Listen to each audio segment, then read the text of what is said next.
Yes. Welcome everyone to the March 7th, 2011 Select Board meeting. We can all rise for the Pledge of Allegiance. I pledge allegiance to the flag of the United States of America and to the republic for which it stands, one nation, under God, indivisible, with liberty and justice for all. Okay, we're going to start tonight's meeting a little bit differently. We have a presentation from Velco. Jerry Ostrander is down from Velco, and we're going to talk about the shunt reactor they're proposing to drop in Vernon. If you don't mind, we are recording this for posterity. Okay. I have to behave myself then. Additionally, all of the members in the audience, well, most of the members in the audience are members of our Planning Commission, as well as Chris Cantney from the Wyndham Regional Commission. Thank you. Oh, sorry.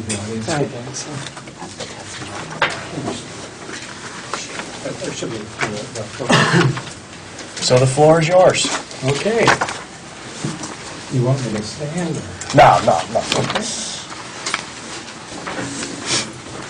The reason I'm here, and I frightened a snowstorm to get here, but I said I'm going to go whether they come or not. I am the project manager for the shunt reactor project, and I'm going to just quickly go down through this presentation, and feel free to ask me questions as we go along. Okay, you had indicated, either you or Shauna had indicated that it should only take about 15 minutes, so I didn't... It should only take 15 Perfect. As you know, Velco basically owns the transmission system in the state of Vermont, and that's our responsibility is transmission only, and I know that you have a very large generator right here, so we take your power and transmit it all to the state of Vermont. What is the problem? Basically what we found is that as we build the 345 system, especially since we now put in the Southern Loop and the Northwest Reliability Project, we're experiencing extremely high voltage situations.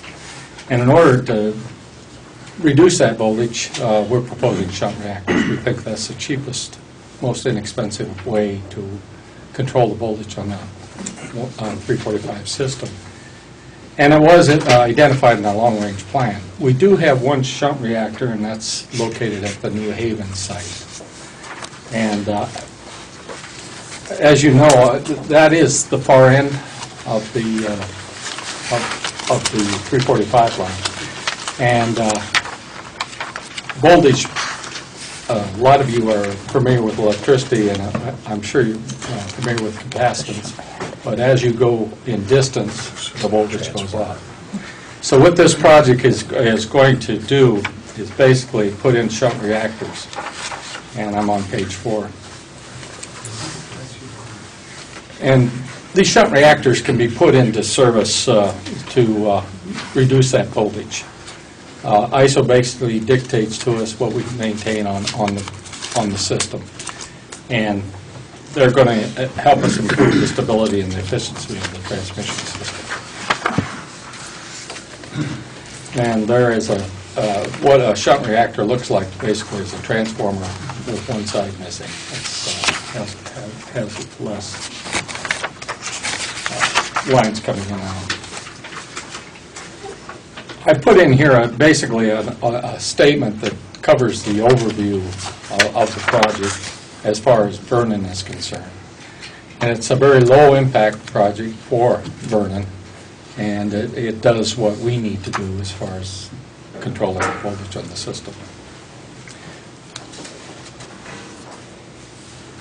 The elements of this particular project for Vernon is we're moving an existing 345 kV fixed shunt reactor down to Vernon. We'll install a reactor foundation and oil containment, install a new breaker and disconnect, and then we need to finish out one of the breakers in the ring, so we'll add an additional breaker. So we actually have 2 breakers plus the shunt reactor. we're actually planning on putting this particular reactor in a bay position. We're putting them on the end bus at Coolidge.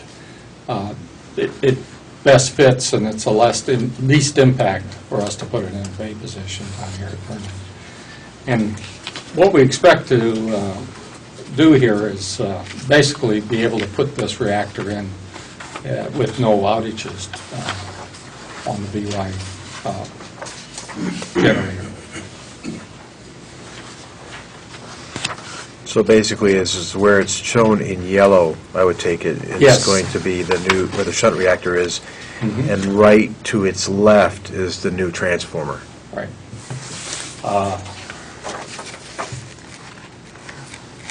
There is the smaller portion in yellow. That is the new breaker that just finishes out the ring, and then the reactor shown in the larger yellow is the reactor itself. Yeah.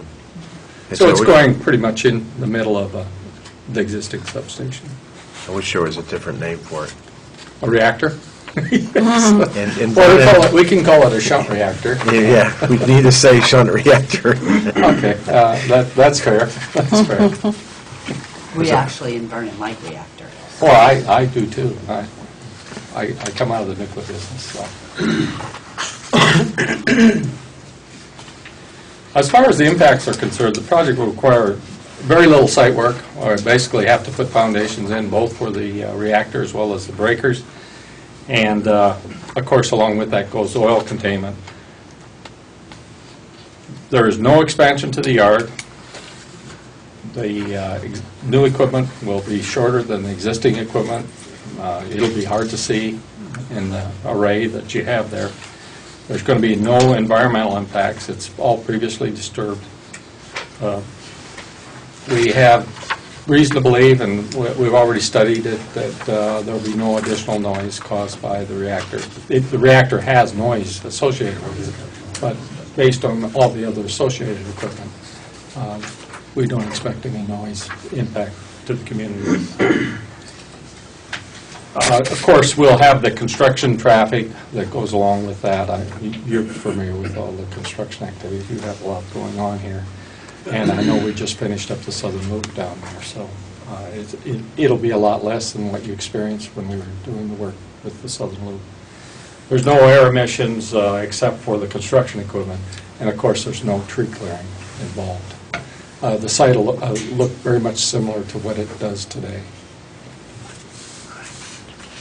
How long is the anticipated construction phase? It's a very short period of time. We expect a couple months once we get going. Of course, we have to put the two in at Coolidge to be able to control the voltage. We can't take New Haven out without putting at least one, but we'd like to have both of them in at Coolidge.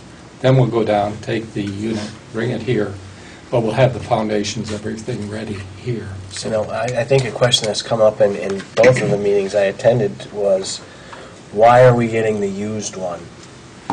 Because we're very close to a large generation, two large generators, and we don't need the variability we get with the variable reactor. So the variable ones are able to sort of suck the power from, Well, we need to for really... lack of a better term. Yeah, I'm yes. sorry. We need the variability to control the line, voltage at the other end of the line, and with a fixed reactor, without a large generator source or generation source, it's hard to take them on and offline. The one at New Haven runs basically all the time. Because of the delta V that we get when we take it out of service, it's very, very difficult. When we can lower, because of variability, we can lower that delta V, and that's a very helpful attribute in controlling, taking those shunt reactors up in and out of service. And here, where we're closer to the sources, we don't need that reduction in delta V. You mentioned that there would be no noise, or you're not expecting any noise. What if there is like a low-grade hum or something we that would added drive it- somebody crazy if they heard it day in and day out? If we add additional noise, we have some certain criteria, like 40 dBA at the nearest neighbor, we would put sound walls in. We'll do prior.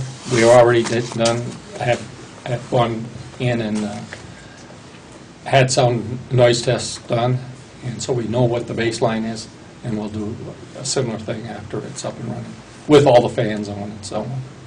Yeah, the difference is that when looking at the application, at the other sites, it talked about measurement and mitigation. It didn't say that in the application for Vernon. Only because we don't expect any problems. But we'd still like to have the same wording to be treated the same as all the other sites. That's fair. Yeah, that's fair. The only, while we're actually reducing the new variable, it is a quieter unit than the fixed unit. So we expect a noise reduction at New Haven. We don't expect to add significant noise here at the closest neighbor. But that's a fair assessment, and we can do that. We can put it in the file. Thank you. Thank you. Is the new shunt reactor going to be brought in, or the transferred shunt reactor going to be brought in by rail, or is it going to be done by truck? We expect it to be by truck. We're asking the manufacturer what their preference is. It will not be by rail, most likely. It most likely will be by truck. The question, of course, we'll take all the oil out and so on, to make that move. We might take some components off as well.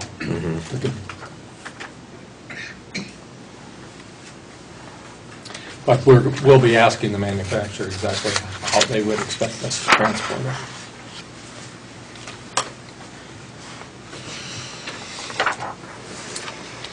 And what we're here to do is basically ask you for a waiver so that we can get this up and filed with the Public Service Board. It's our intent to put these in service, at least the ones at Coolidge, as soon as possible. We are having a big problem controlling voltage. We would have liked to have them in service during the VY outage, but that's not going to happen. That's just not. I just don't have enough time with the Public Service Board to make that happen. So we've kind of given up on that. So we're planning on basically a 6-month CPG process. So we have been successful in getting some of our projects through a CPG in 6 months, assuming we don't have any problems with it. The anti-shunt reactor. Yes, They're prevalent, even in Vermont. are they? You never know. This is a relatively low impact as far as any of the neighbors. Coolidge, we're having a slight expansion of the site, but here, no expansion of the site. Steve? Just a quick question about the waivers. I'm the clerk of the Planning Commission, Steve Skanowski, and you sent us a form letter. Is the selectmen also, you need one from them as well? Yes. Is that how that works? Yes. I see. And are you expecting us to sign this before you provide us with the revised document regarding mitigation of noise issues? I can furnish you that. What form? You just tell me the form you'd like Well, to see. you sent, I guess originally you had sent I think originally it was project description. a regular hard copy that I scanned and provided to It was the letter, all the the letter parties itself. involved, yes. I could just revise the letter and send it back to you. I can do that early tomorrow. You can Go also ahead, get that Chris. to when the regional commission, what was preventing us from granting the waiver was to seek, we want to make sure it gets resolved in Vernon, address these concerns. The guarantee will be based on the nearest neighbor. That's generally where we go. That's where we do our measurements. Except the nearest neighbor. It's also a baseline at the fence line, but the nearest neighbor is what we're concerned about. Did you say you'd already done the baseline noise? Yes. Oh, yeah. Are you going to provide us with that information now? We usually file it, but because we're having trouble with, you can't take noise levels except at certain temperature levels. Even though we have baseline, it takes our consultant a while to put the reports together.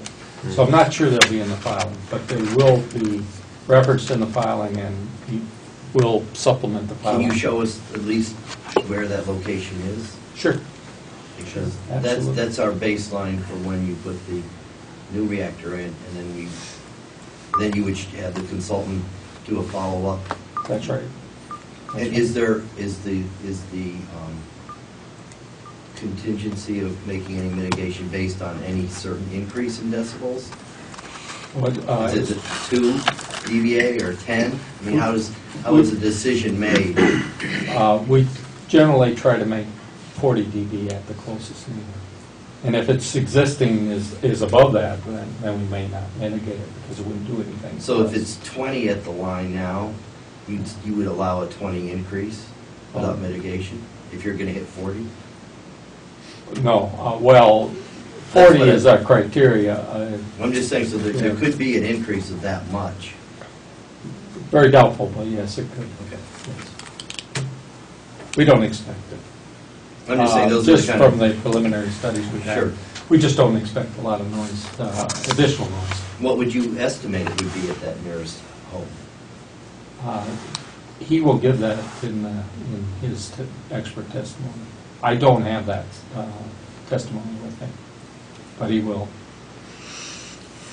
It seems like we would want to know that before we wanted to grant a waiver. I don't quite follow the logic. Well, you still have all the rights to do that. We'll furnish all the noise studies and so on.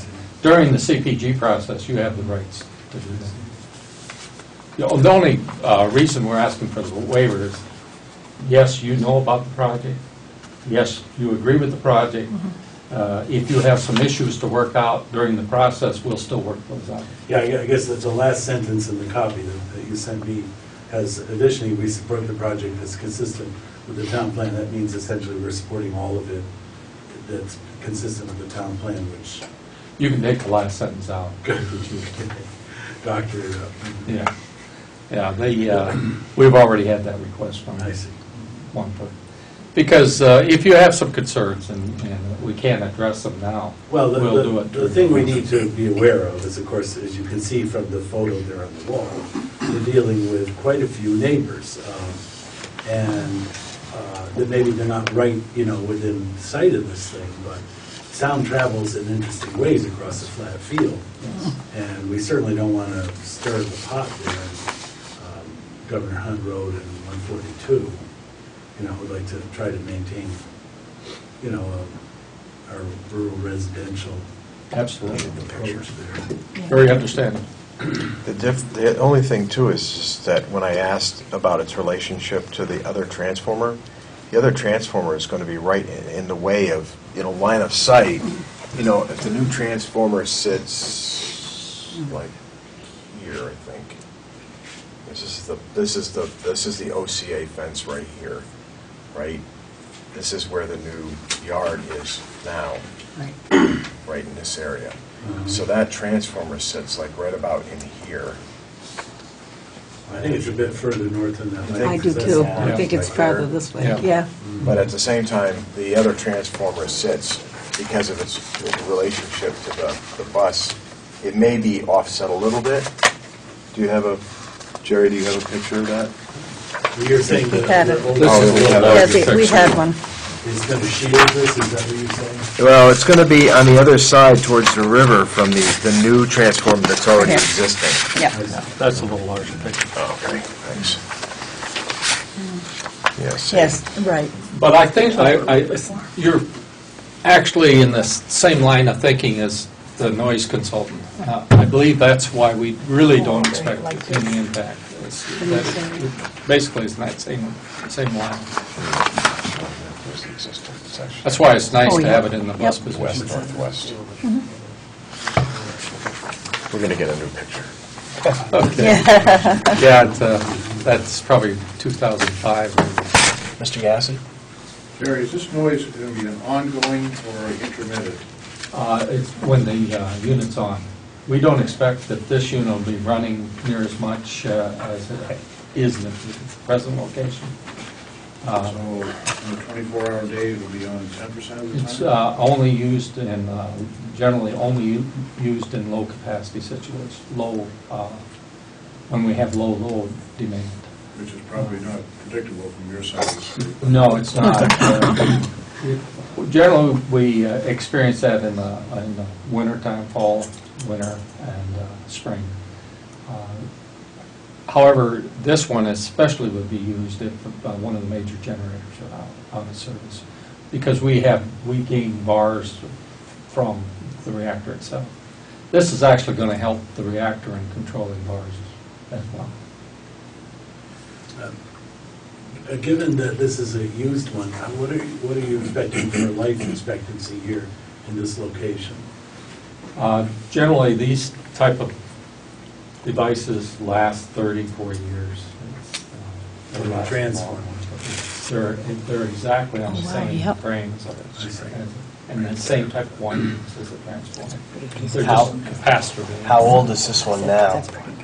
It was put into service as part of the NRP in 2007, I believe it was commissioned. So it's new in terms of its life cycle. Oh, yeah, exactly. Oh, Yeah, it's not an old, when it gets here, it'll look brand new. It's still looking new. So it should hold its value for a while. Yes, and it hasn't been depreciated. Oh, good. Fully depreciated. We like So that. you are going to gain a little bit of tax. And the type of breakers we're forced to put in front of these are cost quite a bit of money as well. So, it is going to add to your tax base.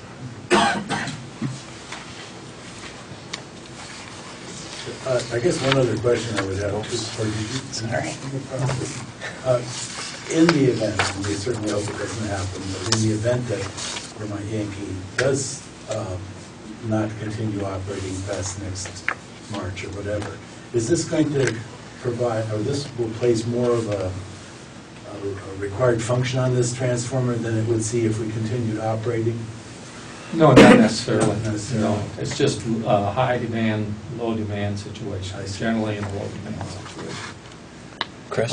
It's needed whether Vermont Yankees there or I not. understand. Being a novice to this, what's the relative scale of the size of the reactor relative to the transformers, since there seems to be a... It sounds like you're counting on the transformers being a buffer, I guess, of a sort. I believe this is just a slightly smaller, this unit is just slightly smaller. It's a big transformer, too. It's built on the same chassis as most transformers, but this is, as far as shunt reactors go, these are relatively small shunt reactors. You go to New England, they're using 120 and shunt reactors. This is only a 60.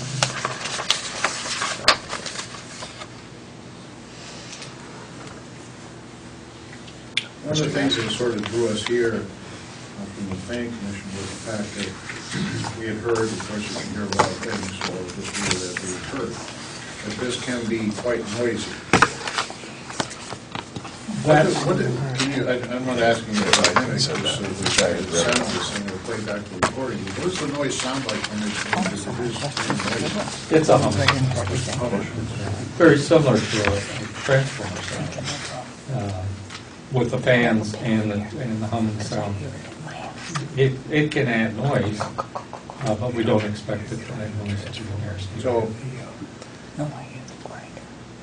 the worst-case scenario is always going to develop, because if you need this thing in the wintertime, obviously the sound's going to carry it further, so if that transpires, is there, how do the people who are most affected by it, because probably most of us don't live close enough to hear it, what recourse or do they have to come back to us or to the town fathers and say, really, I'm not happy with the noise this thing's making?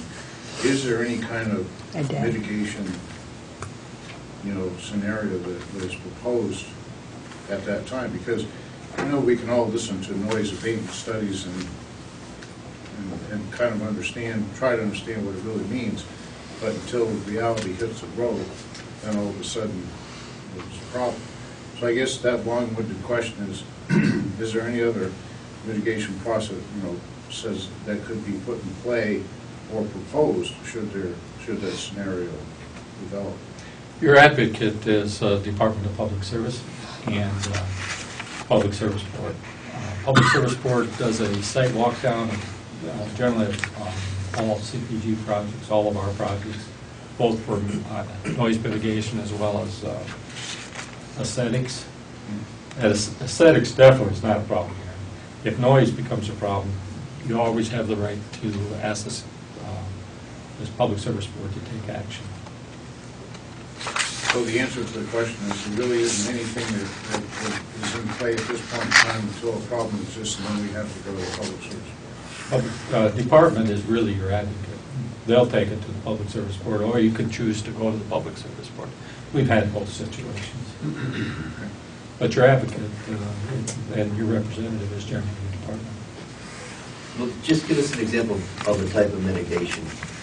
IA was in the process of putting a noise wall, sound wall, at East Avenue up in Burlington because we were concerned about noise. As it turned out, we were able to put low noise fans on and the noise problem went away. But nonetheless, I bought these barriers, or sound barriers, and they're basically a plastic type material that absorbs sound, and they look very similar to the equipment you're protecting. So even if I put sound walls up, you're not going to have an aesthetic problem.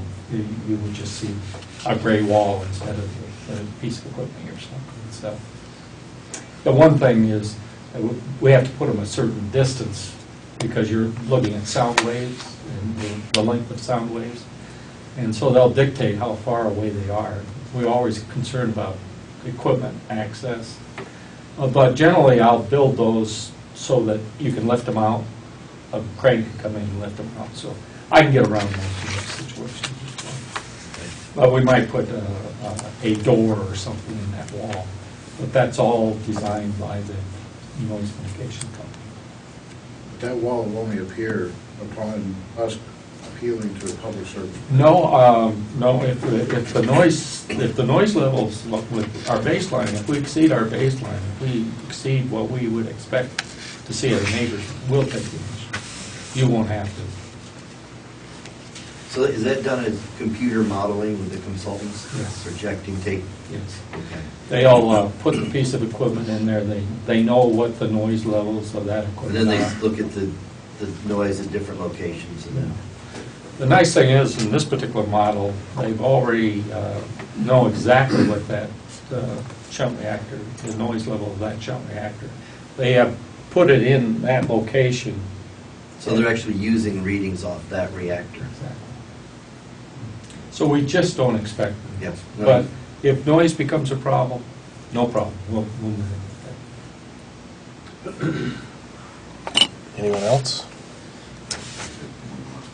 You mentioned that this reactor was installed in 2007. I think it was 2000. It was commissioned in 2007. Yeah, do you mind me asking you what the cost was? I don't know what the cost of that one is. I know what the cost of the new one is. What's the variable? The variables are running about 1.2, so I would expect that one to be in the minimum range. Just in case I want one for my backyard. Big great boat anchor. Everybody want one. Well, we have to wait until we get the revised statement, don't we? I've taken more time than you had for me. But, Should we have a vote? Yeah. Once we get the revised Authorize you statement? to sign it. Yeah, if it would be contingent on Well, how does whether the he planning gets commission the- feel about that? Do we want to give Well, them a it's- chance to? Yeah. Actually, isn't to ask them how they feel at this point, whether or not they're going to move forward, and that's what WRC, and then we basically can have a motion. So, do members of the planning commission and Chris from the WRC, how do you feel about this project? I mean, you think it's would you guys be willing to move forward with this? Obviously contingent upon the results of what we've spoken about tonight, or do we need more time? Well, the main question has been just queried here. They want to know, how do we feel about the presentation and the project itself? Are we willing to move forward, or do we need more time? I don't need more time, no. The only thing is that, I mean, this is the letter, I think I showed this to you before, but I would think that we'd want to revise that slightly. And whether you want to wait on the letter or just accept his promise that we'll send this out of the new document to give a little more detail on the noise mitigation. But that's not the same letter he has. I have a different But letter. actually, But he does hit on that on the second page. So we're in here about the noise. We know where he lives. We know where he lives. And you can still always get It's going to add the because same wording here to there. the department, we have to satisfy the department. Your applicant is the department. So if we don't do what you want, you always just go to the department. And they'll I'm okay with put it. my arm I don't want around to hear about the other two towns. Dale, if you want to, you can just sign that. Yeah, the two towns go Whatever away. you want to. How they're Okay. in this process, if That's they're, the initial that, it's up to you. We'll get that. It's Good already stuff. that They signed off on it. I The think you important thing mentioned earlier you that the have to keep in mind, difference was we're they were not taking asking you more to land. waive your rights. We're only asking you I to. mean, I'm use okay the with it. 45. Yeah, I'm okay with it. 45, Jerry, so the 45-day waiver just allows you to kind of expedite this whole process and get it going. Get the application. Yeah. So they can. What we found is that we could get the shunt reactors a lot quicker than we expected. And we feel, because ratepayers of Vermont deserve reliable electrical service, we have a responsibility to push this just as hard as we can, just as quick as we can. So that's what we're trying to do. We're not trying to bamboozle anybody. We're trying to just Same letter. get it done as fast as possible. Basically, it's just what's Chris? Our issue is that we're primarily want to make sure that Vernon's needs are met. So that's why, so if you could just, Yeah, because we won't have it sounds like you're going to get I'm fine with a it. pretty short order, get a letter out to them. If you could just copy us on that too, then we can. I will do that. I'll talk to my sound consultant tomorrow morning. We'll put the appropriate words together. And I'll make sure that everyone gets Great. what they need as well, So you so. want us to go ahead and make that motion? You want to do it? Go. Sure. Mr. Chairman, Mr. Ball? I would move that we authorize you to sign the Velco request for request for waiver of the 45-day advance notice requirement, pending that they send us a new letter that includes the monitoring and mitigation statement that was included for the other sites. Second. It's been moved and seconded to allow me to sign the 45-day waiver request from Velco on their shunt reactor project, pending receipt of new specifications. A revised letter. A revised letter with the monitoring and modification plans, Mitigation, yep. mitigation. That's in the other town's letters. That's in the other town's letters. Thank you. Is there any discussion? Hearing none. All those in favor? Aye. Opposed? You guys have it. Mr. Ostrander, thank you for Thank you. venturing down here in that inclement weather. I apologize for that. Have a safe That ride was your home. fault. Yeah. I got to talk to somebody else about it. Drive careful. If you could just get me that, we'll... Take care. We will take that. Excellent. Thanks, Steve. Well, thank you. Okay, moving forward. Thank you. Thank you, Planning Thank Commission. you. If I could just ask the clerk, I'm not sure who it is, but Carol Hammond. Carol? yes, could you send me a copy of that before you send it out? Because I don't have another copy of A copy of what? it. The letter that we just signed approving this thing. Oh, Well, what? We're going to get a new letter. He's sending a new letter providing the... That's fine, but we heard you put it in your minutes, so it Yep. doesn't need to be in ours. Okay. Okay? yep. And Thank you we'll for go along coming. with it, but we did draw a line through the last sentence. That would have been good to know. We'll compare what you have there with with the think it's new the letter. same. And I'll make sure that you get a copy of the new Thank you letter as very well. much. Thank you. Thank you very much. Thank you. You too. All right, before we move on to public comment, I would just like to, as most of you who pay attention to this notice, we're all different now. Well, some of us are. Welcome Patty O'Donnell, our newest select board member. She replaces Len Howard, and we'd like to Much thank cuter. Len for his 2 years of service to the town. Yeah. Additionally, our previous select board secretary, Elaine Howard, has left, and we would like to thank her for, I believe, 3 years of service to the town. And Carol Hammond will be the interim secretary until we can move forward with hiring a new secretary. It's on to public comment. Mr. Andrews. Regarding the copier for the treasurer, I am requesting, We are talking about this I'm later. requesting that this board make a motion tonight to waive the bid process, purchase the machine that Icon has on special for $9,060, and have it installed in Sally's office. This accomplishes 4 things. 1, it affirms to Sally that the board cares.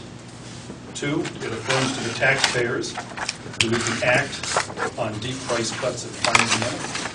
3, it affirms that we do not replace capital equipment before the end of life. And 4, perhaps most importantly, it closes this book so the board can work on the multiple big issues that have to be faced. We will be tackling that later on in the agenda. Any other public comment? Chairman. Mr. Fairman. Further to our discussions at town meeting about Miller and Smith, our lobbyists in Montpelier, Yes. I've pulled together the official information about their lobbying practice from the Vermont Secretary of State's website. And also, because Miller and Smith do not have a website, I took a look, I Googled them and found that they have a little presentation about themselves on lawyers.com, which is a nationwide lawyers reference service and so on. So I'm going to be distributing this to you. I draw your attention to the following. At $15,000 a year to their lobbying practice, Vernon is their second biggest customer after the New England Cable and Telecommunications Association. I think you'll find interesting the breadth of their candidates and how some of them are major companies such as CVS Caremark. I thought since we didn't seem to know that much about them, I would see what I could find in the official public records, and it turns out quite a bit, so I will give you copies of this.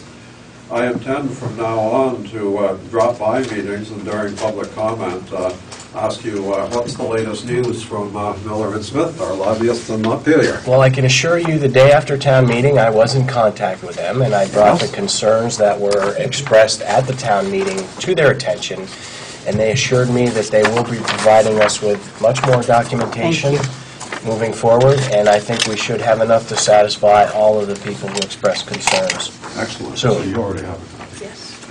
Thank you. Thank you. Thank you.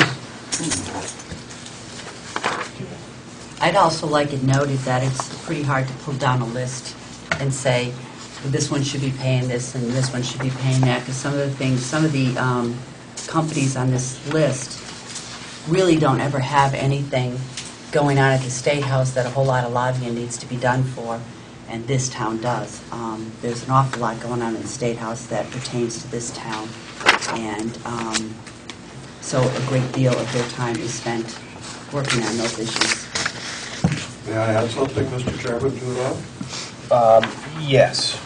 Thank you. Well, Mrs. O'Donnell, there's nothing in what I presented there suggesting that there's anything wrong or right about any of those figures. I simply presented the public record, and it says what it says. I made no comment other than to say that Vernon ranks second as among their clients, which it does, and those are just numbers.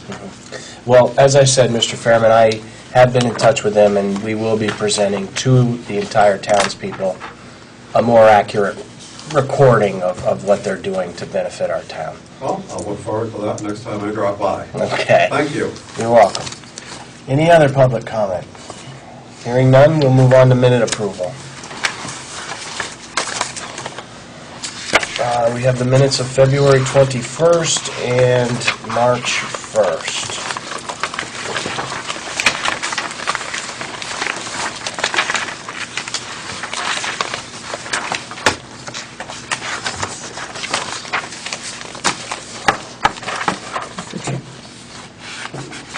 I make a motion to accept the minutes of February 21st as presented. Second, sorry. It's been moved and seconded to accept the minutes of February 21st, 2011 as presented. Is there any discussion? Hearing none. All those in favor? Aye. Opposed? Abstentions? Two of them. 2 abstentions.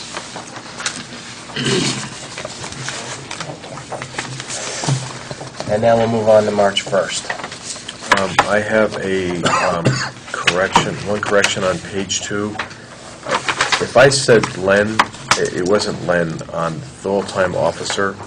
It actually, on the last sentence in there, it was, I and Bob Miller sat in on the interview, and we were okay with it, not Len. So that was probably...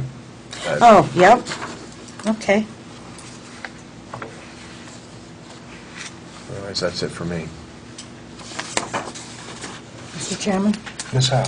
I move that we accept the minutes of March 1st as corrected.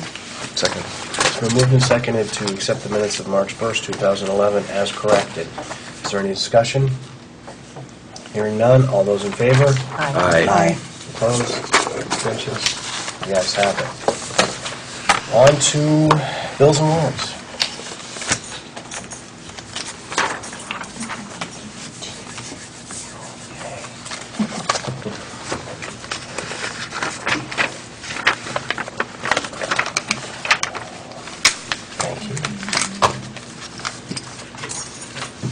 Who will be reading the warrant for the motion? One of these two. I'm not sure which. Only Matilda one of us goes in and checks it. Yeah, Bob was in today, but I didn't have 2 signatures. This is something I'm going to request. Oh, okay. Oh, okay.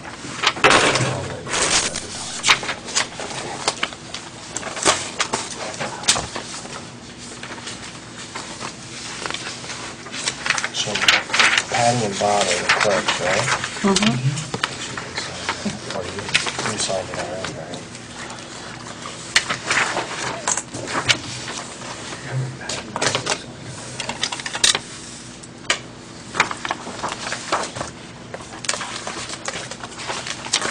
Now, that Allison Cornelia or whatever, she's the substitute, am I correct? She is after-school program. So she works with Mark, right? Yeah.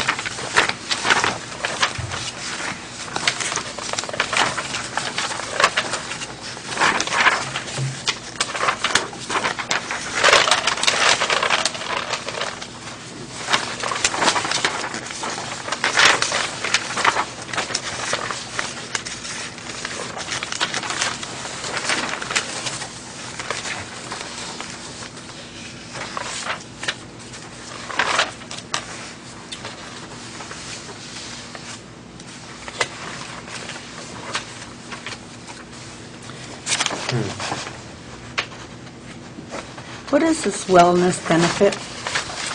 That is the money that we receive back for participating in wellness. The group of employees who participate help save money, and they turn it back to us, and we use it in turn for wellness activities in the following year. I just happened to look at Sandy Harris's has it as well as a few other people. And what is this? These comments on Sandy's? Which date is that? March 22nd. I'll have to look at the others. I'm not sure. It just says includes time in lieu of and local government day in Montpelier. She I know that Sandy attended local government day, probably at that time.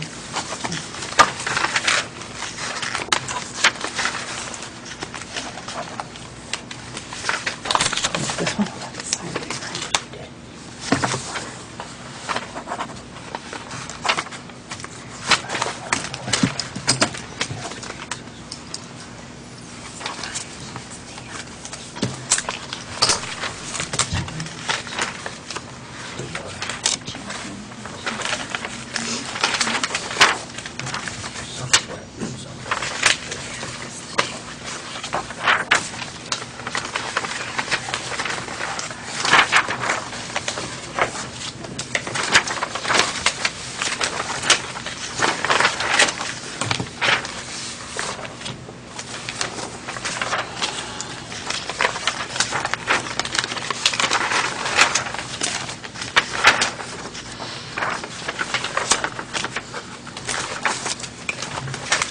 So the wellness benefit is paid to them.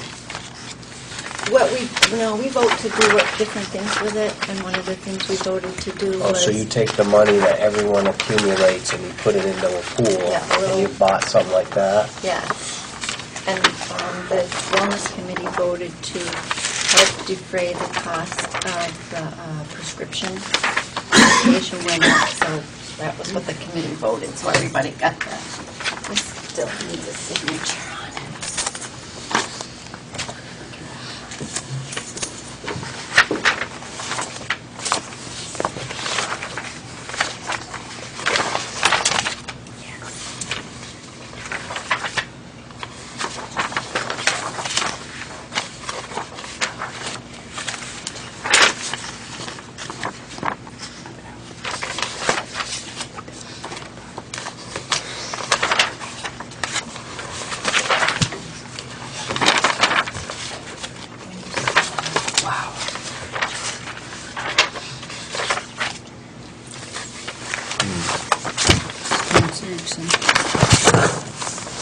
Yep.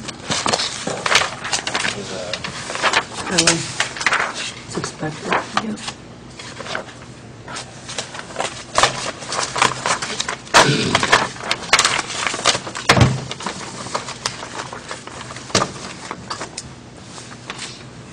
You want to look through this while I'm looking? No, I'm going to take the ones from Mike. Oh, there was 3 on that. Oh, was there? Okay, good. I'm going to pass these on the packet. Mike, give us the packet. Oh, no, Patty, you've already signed it, I believe. I think there's a timesheet missing.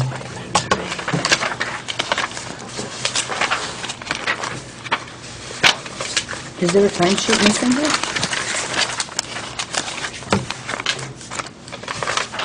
This is out of order. Okay.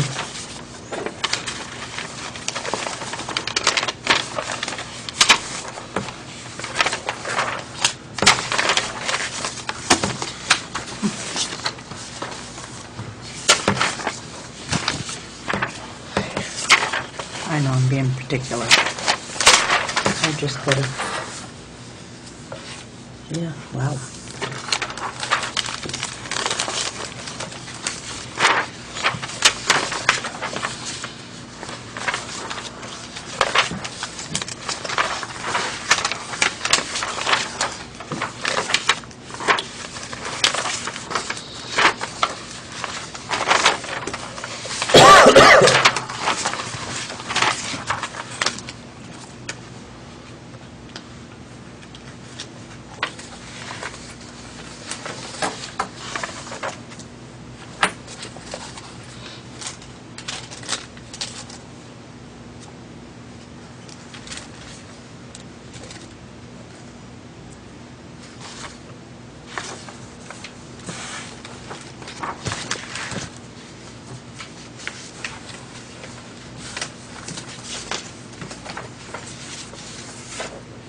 I don't get it.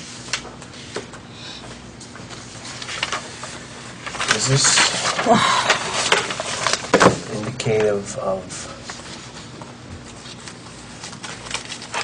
see. Brought our glasses.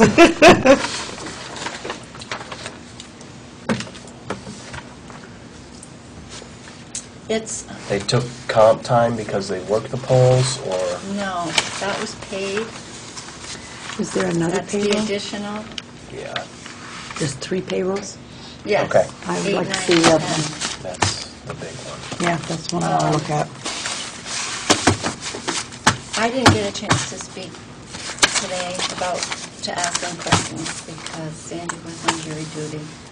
But I believe this is for her election work. Is that the one? Yeah. Yeah. And did you see the?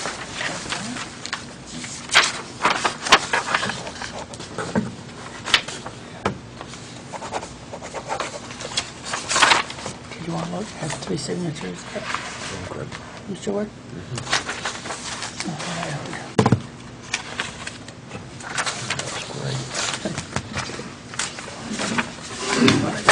Yeah.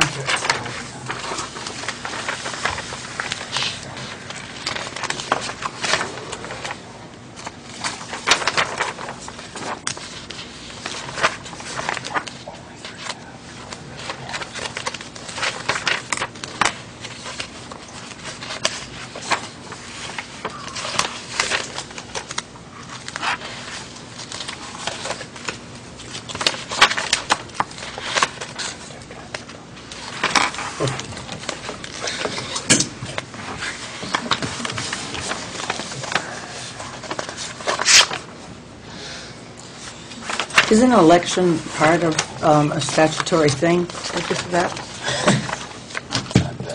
I believe it is, but I know that the boards in the past have approved that to be paid.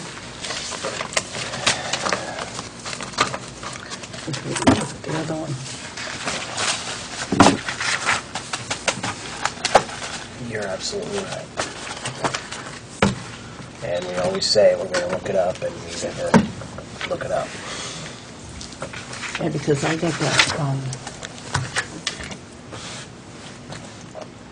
that information from, I mean, I don't know how the board feels, but I think, in fairness, that if this was going to be called into play, she should have known about it ahead of time. absolutely, I agree. I agree.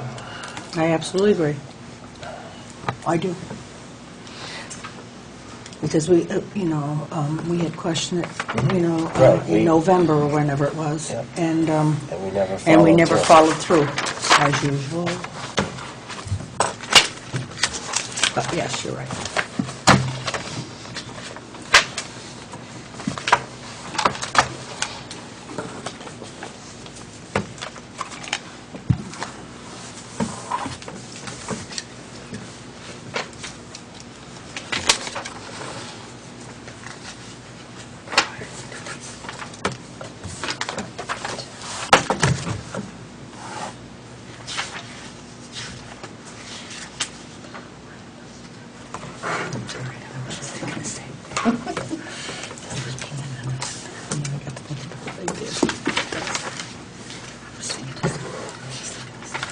Like you came about my used to be. I'm sorry about That's okay. It's good. But you're absolutely right. It's something we have to take care of. trying to be fair. Yeah, absolutely.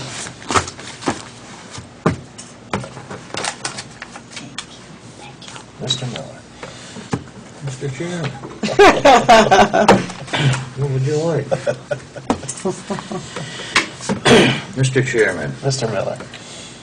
I move that we accept and pay warrants 18 SG, accounts payable $27,398.55, 19 SG, accounts payable $45,518.39, 8S payroll $11,600.73, 9S payroll $12,057.93, 10S payroll $14,012.52. Second. It's been moved and seconded that we accept warrants 18SG, accounts payable, amount of $27,398.55. 19SG, accounts payable, the amount of $45,518.39. 8S payroll, the amount of $11,600.73. 9S payroll, in the amount of $12,057.93. And 10SG payroll, in the amount of $14,012.52. Is there any discussion? Hearing none, all those in favor? Aye. Mr. Chairman, Ms. Brass. the two bills that were not on the warrant are both Lamoureux Electric. Dave brought them in today, and I told him I would ask that they be paid because I believe his name is David too, isn't it? Is it David Lamoureux? Ed. Ed Lamoureux is wanting to be paid. One is the kitchen renovation, and another one is a fee to the oxygen machine. And David can speak to that, I'm sure, for the Cascade. For the Cascade, the amount is $329.31, and for the sub panel in the kitchen, $809. Would you approve those so that I can pay them tomorrow? 809 even? Yes. $329.31? Yes. 809. 809. Mr. Chairman, Mr. Miller. I move that we approve to pay bills to Ed Lamoureux for $329.31 and $809 even. Second. It's been moved and seconded to pay the bills to Ed Lamoureux in the amount of $329.31 and $809 even. Is there any discussion? Hearing none, all those in favor? Aye. Opposed? The ayes have it. I believe you have a couple of additional topics you want to discuss tonight. One was, I did send you all today a note from Julie Seymour from the Richards Group about our long-term disability, life, and accidental death and dismembership. Our long-term disability is going to go up 21%. And the life and AD&D is going to stay at the rate it is. So we're okay there, but the question was put to me, do we want to take the time right now and take a look at other options? And I would like the board to authorize me to do that. So that is something you have time to do? Well, they would do it for me. Oh. The Richards Group would go out, put out bids, or and get that information for us, and then we can make a decision after that. I think it would be in the best interest of the town if we I do did too. do so. Okay, I was thinking that too, but I wanted to be sure that was okay with you. Okay. The other thing that I'm wanting is an okay to pay the EMD 3/4 of her pay. I have sent emails back and forth to you, and Annette did bring in her grant financial report. That is all set for right now. There's nothing needed further on that. The checklist that she does is something I don't see, and so I'm just waiting for your approval to be able to pay her.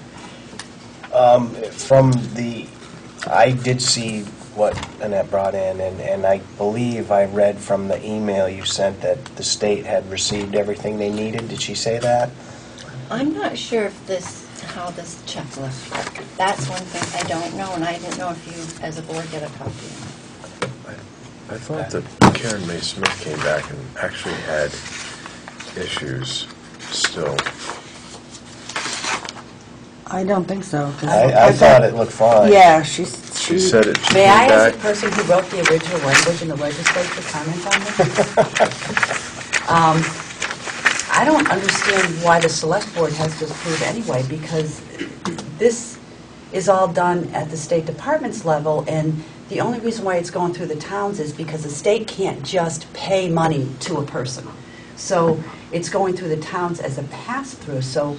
But the board appoints the EMD, and according to Karen, the quarterly checklists have to be received before payment.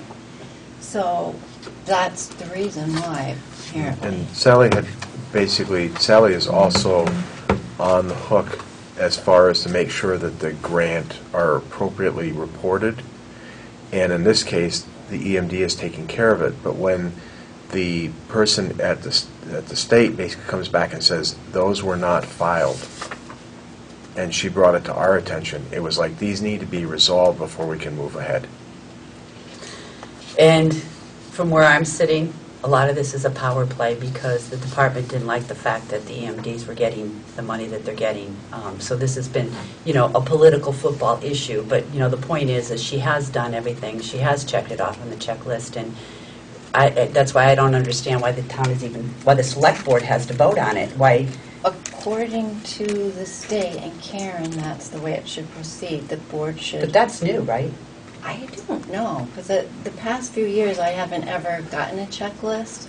I've known nothing about a checklist. So this is all something new that's been pulled just recently? I'm not sure, Patty, but And that's... we were going on what Karen May told us, and that's why I wrote the letter that said until we see the paperwork, we're going to withhold that. Well, I make the motion that we approve it, and I will call Jeanette White and have her deal with this in the legislature, because there's a little bit more to this story than the select board's aware of, and it should be taken care of up on that level anyway. So I'd like to make the motion that we approve the three-quarter pay for the EMD. Is that what she's called, EMD? Yes. It's been moved and seconded to approve the three-quarter pay for the EMD. Is there any discussion? Just as a point, the board does have an involvement here because at the beginning, or a little before the beginning of the fiscal year, that agreement, in order for it to be enforced, has to be signed by the chairman. I don't know how many years that goes back. The current fiscal year that we're in right now, procedure signed. You're absolutely correct. I'm sure it goes back right to where I know. Chris, did you have a comment? No, I just, it is in here that, it wasn't, we didn't say to hold back or pay, it was them, it wasn't us. Oh, I knew that, yeah. I know that. Didn't I see or hear somewhere where they're supposed to get paid quarterly? Yeah, that's in here too. But I think we've gone past that. Yeah, we've gone so- past her We've gone quote. But beyond she the- hadn't asked for her pay. Right. She has the ability to say when her pay is when it's going to happen. Not according to this. No, it said it in there, that she had the ability to go and not get it if she didn't want to. She could take it all at one time. But not until after the quarters were up. Yes, Yeah. But the quarters are up is what I'm, for the three Yeah. quarters. Three so quarters. 3 quarters are already up. So we have a motion on the floor. Is there any further discussion? Bob? No. You okay? I'm good. Okay. All those in favor? Aye. Opposed? Okay. And then we got on the agenda the IBCO. I don't know where to begin with that.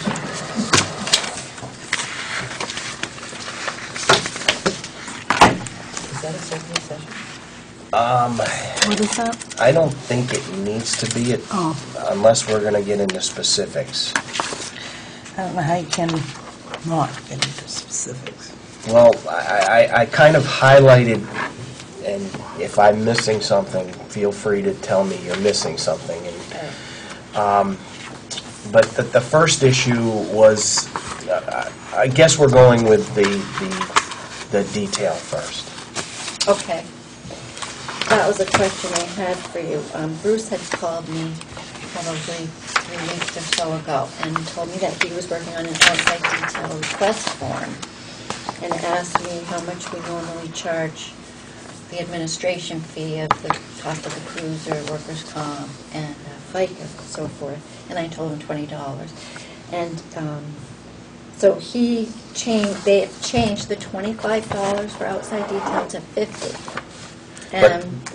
But that 50 should encompass 20 or 30 to the officer No, 50 to the officer and 20 to the town. It's actually 70, but it was changed from 25 to the officer to 50. And I wasn't sure. Thought I had everything. The IBPO issues, I didn't even want to consider that, but I'm questioning whether, and Bruce kindly gave me a copy today of it, because I told him I need to have a copy so that if someone calls, if I have an audit, I have to show why I changed a pay rate. Fully for the town.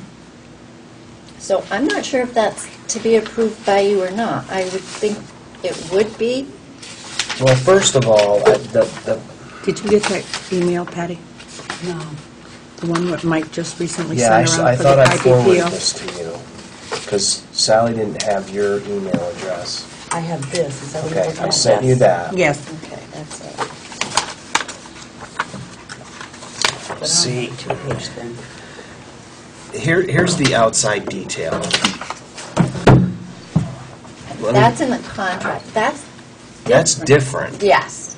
This is their own that they've drawn up. So Bruce, or the police department is operating on their own right now, outside of the IBPO contract and outside of the existing contract we used prior to anything? Yes. Oh, that doesn't seem right.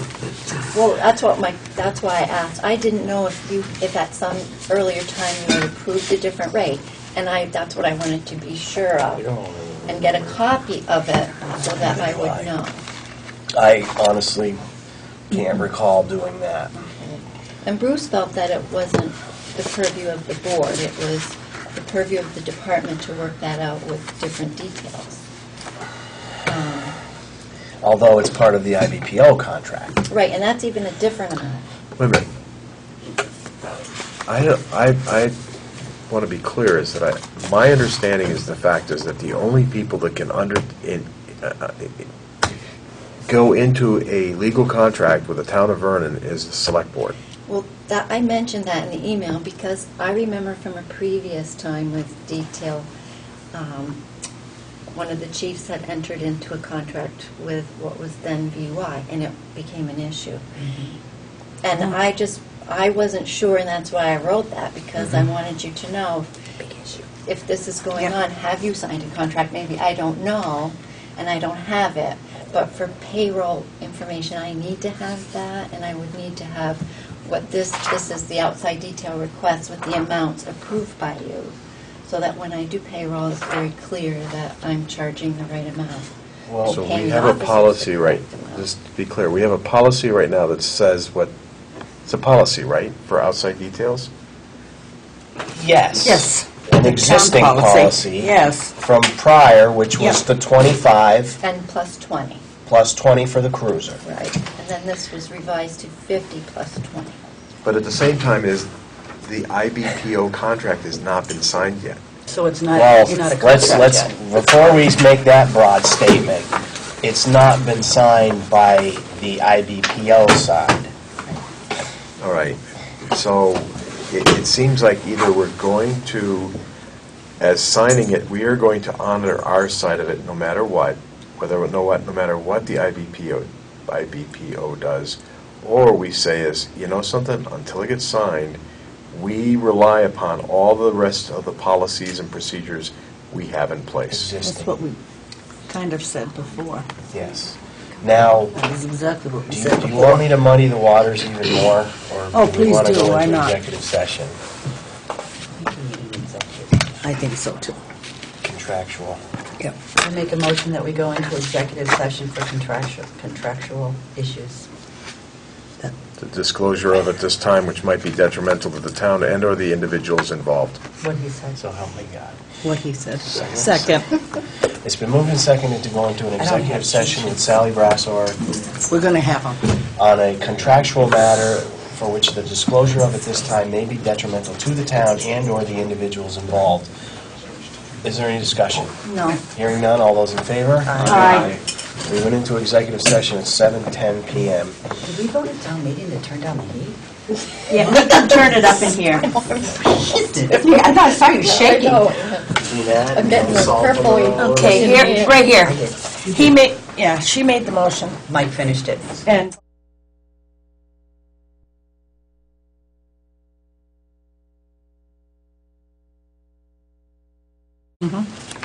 Agreed.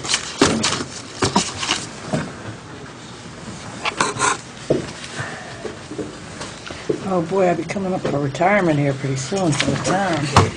Collected all my $100 a month. Are you still working those hours? Maybe 65 in 4 years. Oh my God. Shit, man, I used to have fun when I was young. Wish I was younger. What, do they all go home? We're out of trouble. No, I was in trouble. No, but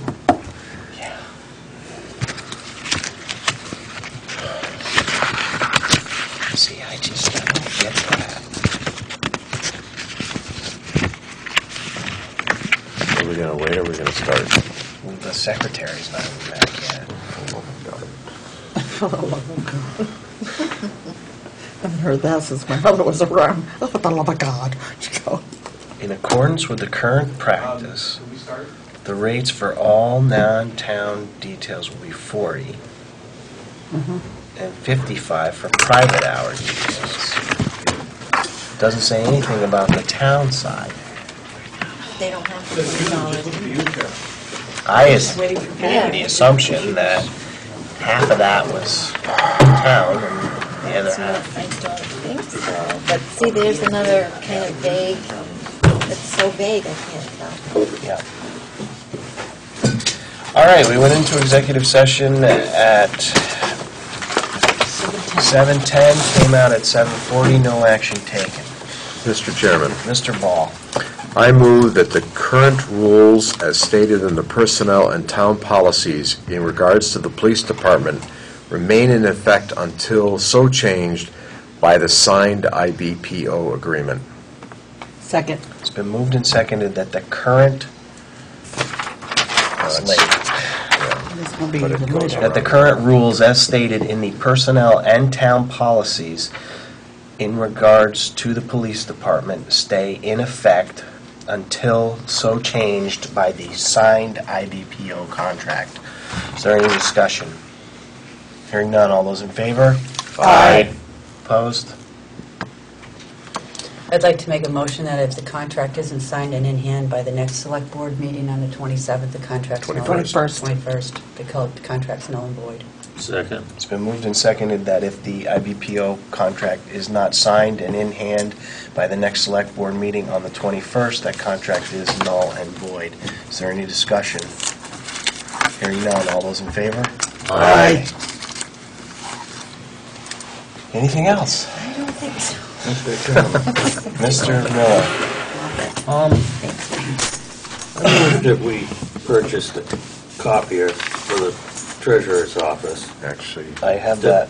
We had, I I have think that we down should here. do it now while the treasurer's here, or at least get it just started, rather than make her wait until She doesn't have to wait. whenever. Well, I think she should. She has Okay. I'm sorry. an interest in Thank you. this. Well, you want to make a motion to go out of order on that subject? So moved. Second. It's been moved and seconded to go out of order on the treasurer's copier item. Is there any discussion? Hearing none, all those in favor? Aye. I moved that we purchase the copier from, was it Icon? yes.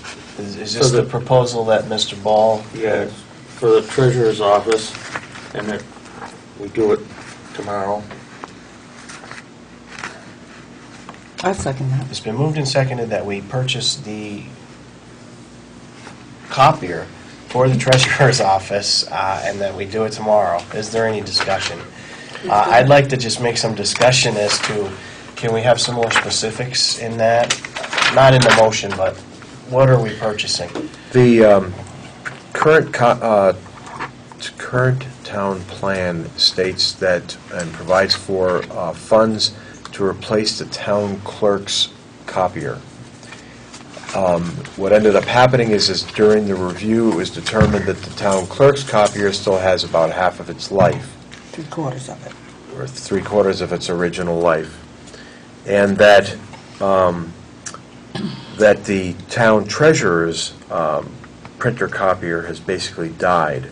And so hasn't her Backup. rental one, or backup one that they... Burn that one out? Well, I can't get it to work. It's got a pizza light on, and we have no booklet. I called Thursday to have one of the Icon reps come, and someone was supposed to come today but didn't. So in effect, yeah, there's no way to copy anything.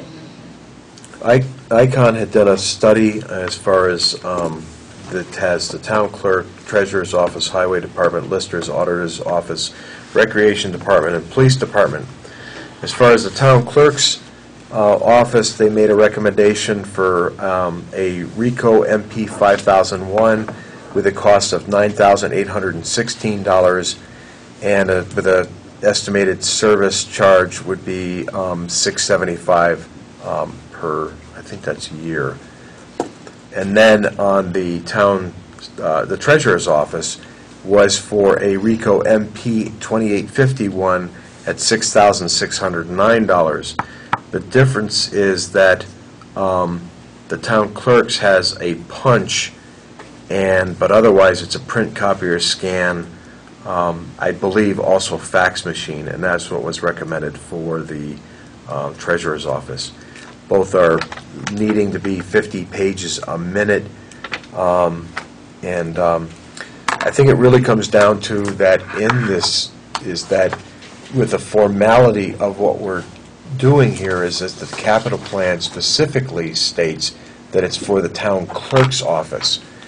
We had a meeting with Icon, Sally, and the town clerk on Friday, and we talked about Friday before the town meeting, so a week ago, Friday, and we talked about everything that that as far as the needs and where we're going, and as well as the fact that there's a special on right now, and as far as the cost of the machines, and we could get a real good deal both on the town for the town clerk or the treasurer's department. I believe in as far as the formality, and the fact is that the capital plan specifically stating that it's for the town clerk, in order to be clean and meet that, is that we'd go for putting it into the town clerk's office and moving to the town clerk's machine. Now, you have to remember is that the capital plan is for items that are for over $10,000. The town treasurer's machine doesn't meet the figure even at the manufacturer's suggested retail price. The town clerk's machine, as recommended, does meet that as far as the original $10,000. I believe it was like $12,000 for that. So with the special on for the treasurer's department, that machine would cost $5,250, which is nearly half of what the capital plan requirements are. Personally, I think that we need to stay, as much as that I would like to have Sally get the machine that and put that machine into her office. I personally have a problem in going against what the capital plan says. So the capital plan, also I recall it also saying that when it reaches the end of useful life, and the town clerk's has not reached the end of useful life. Is there money in the budget for you to be able to afford a $5,000 or $6,000 copier somewhere? That's hard for me to answer because we're not near the end of the year yet. And I would have to, I didn't budget for it. Mm-hmm. So I can't right off the top of my head. I'd really have to take a pretty hard look I at think it. we would find it. We found $5,000 That's for right. a playground. That's right. I think the copier is a little more important than a playground. I guess I can't rationalize spending $12,000 for a copier to go to the town clerk's office if her copier still is 3/4 good, when we can spend $5,000 for a brand new for the Right. treasurer's office. It just doesn't make a lot of sense to I me. agree. the problem with is It's not going to come out of the capital plan anyway. If It it's only won't come out, it $5,000. shouldn't come out of the It's not capital enough to plan. come out of the And I capital think we plan. just order it, have her order it tomorrow, and we'll find the money. Now, what happened at town meeting? we put 'Cause I got awfully aside confused. $1,000 in I don't even think the we town did copier that. plan. No, Yeah. $1,000 got put into the town copier plan. I got that. The problem is that $1,000 doesn't come in until July 1st of 2011. So, you know, I can rationalize in the fact is that the original intent for the town clerk's machine was $12,000. Well, we're getting it at a better price, all right? The money, when you basically don't spend all the money that's been allocated, remains in the capital plan. It says town clerk's machine, we buy the town clerk machine. It also, the beauty of this is, and the fact is that it gets us away from DocSend for that particular machine. Yeah, but the thing is that the DocSend isn't what Sally needs. What Sally needs is in that copier. That scanner part is in this copier. That DocSend was bought for with Sandy in mind. No. Could this Most be an general. emergency capital replacement? The DocSend, Doesn't meet 10,000. for Sally to use the DocSend, she has to copy the stuff and And then then go put do it it. through. That's right. That's a lot more work for No. nothing. No. What do you mean? Yeah, when I use the DocSend, I have to, it goes into the copier. My materials doesn't go from my computer, it goes from the copier. Right, you scan it. Yeah. Yeah, that would be for anything. No, she has to make a copy, then take it out there. No.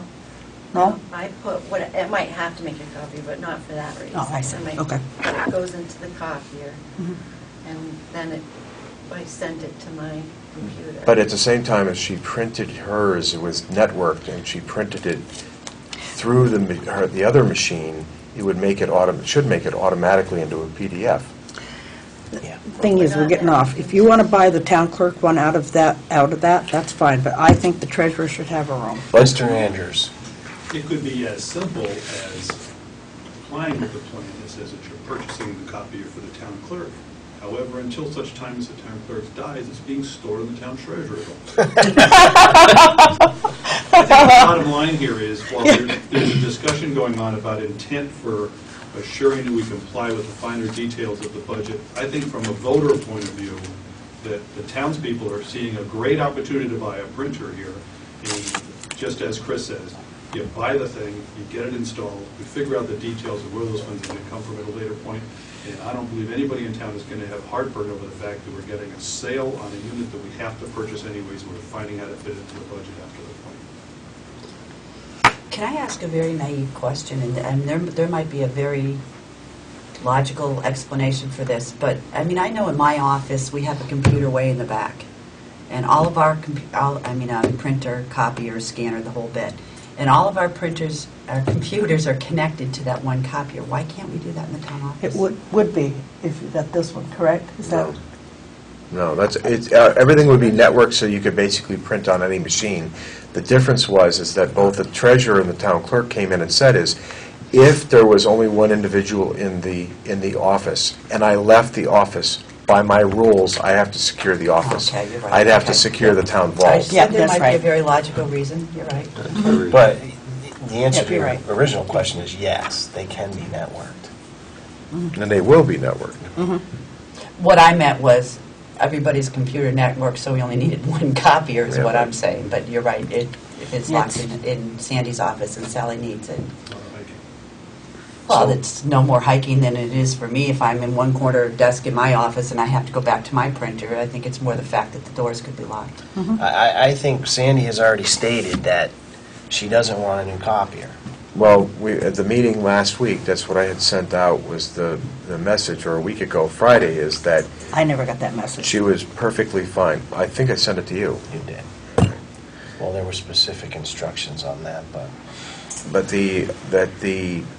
that meeting, and Sally was there. I mean, you can ask her what was said at that meeting. You don't have to take it from me. I think that Sally only agreed to not get a new copier because she's been waiting for 2 Since before months. Christmas. And she's kind of gotten sick of it. Let's just get this it. hasn't been handled properly. No, For it that. hasn't. I apologize. It hasn't. Let's just And get I it. think we should just get her a copier. We'll get the money out of something. We'll worry about that after.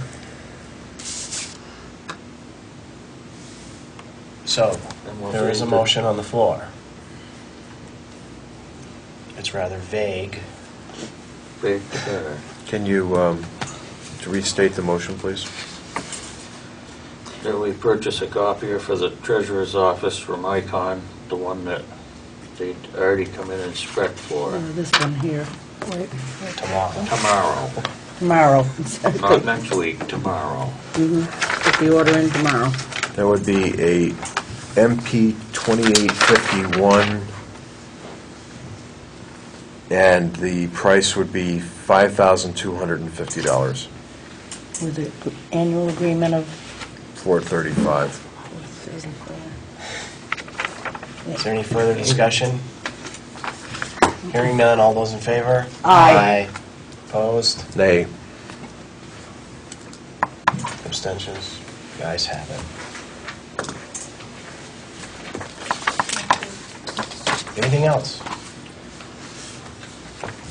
All right, moving forward, David.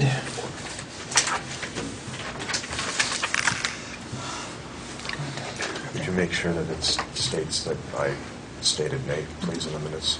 Thank you. This won't take 10 We'll minutes. get that. Okay. We wrote up 3 bid specs. Sometime back, we went through the whole process. You guys, most of you, Patty, saw the language. We put it out to renovate the kitchen, to renovate the bathroom, and to renovate the meeting room at the firehouse. 3 separate projects, 3 separate bids. At the organizational meeting, I received permission to open up and review them. And based upon that, I met with a number of the officers of the department to come up with a strategy, and have spoken to a number of people. And the bottom line is well, first, the kitchen has a funding source, and that was an article from town meeting. The bathroom has a funding source, that was articles from town meeting.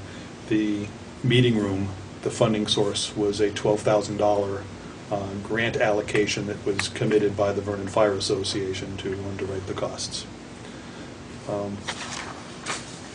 We had the meetings, we got the bids, I reviewed them. The kitchen bid was significantly over what the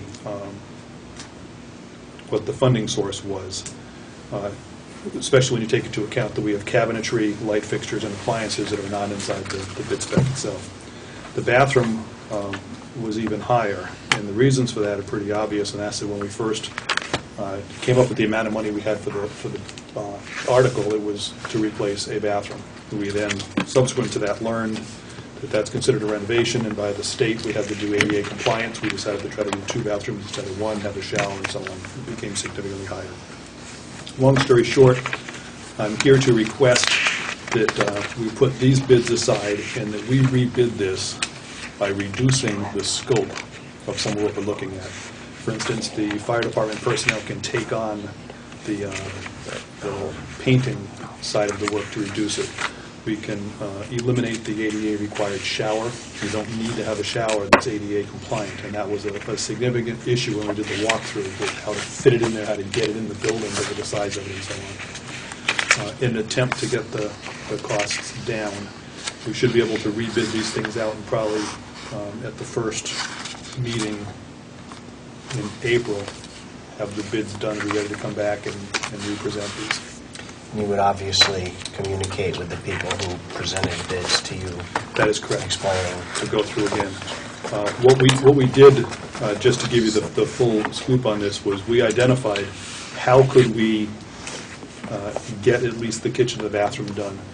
The majority of the members we were able to get a hold of from the association agreed that we could expand the grant that the association gave for the meeting room and use it for any of those 3 spaces, cookie cuttering however we want.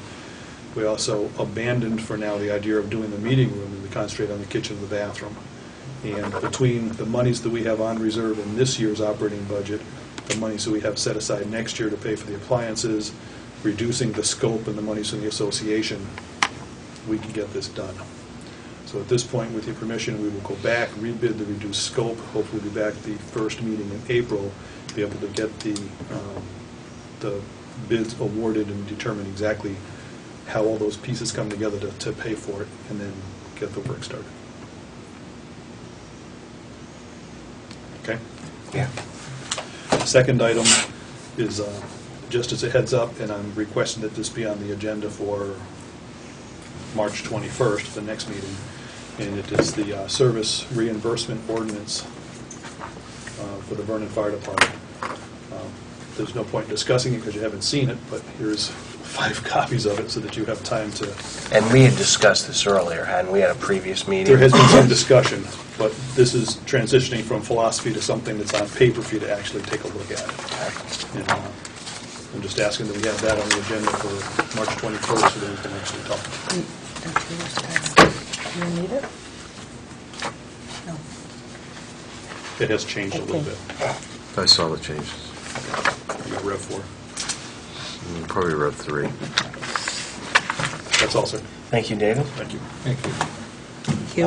Can we take a net out of order? Sure. You let people load too, Oh, so they are? they are. Oh, I'm They've sorry. been waiting. 7. I mean, since 6:30. Motion wasn't seconded, so I wouldn't worry about it. It wasn't a motion.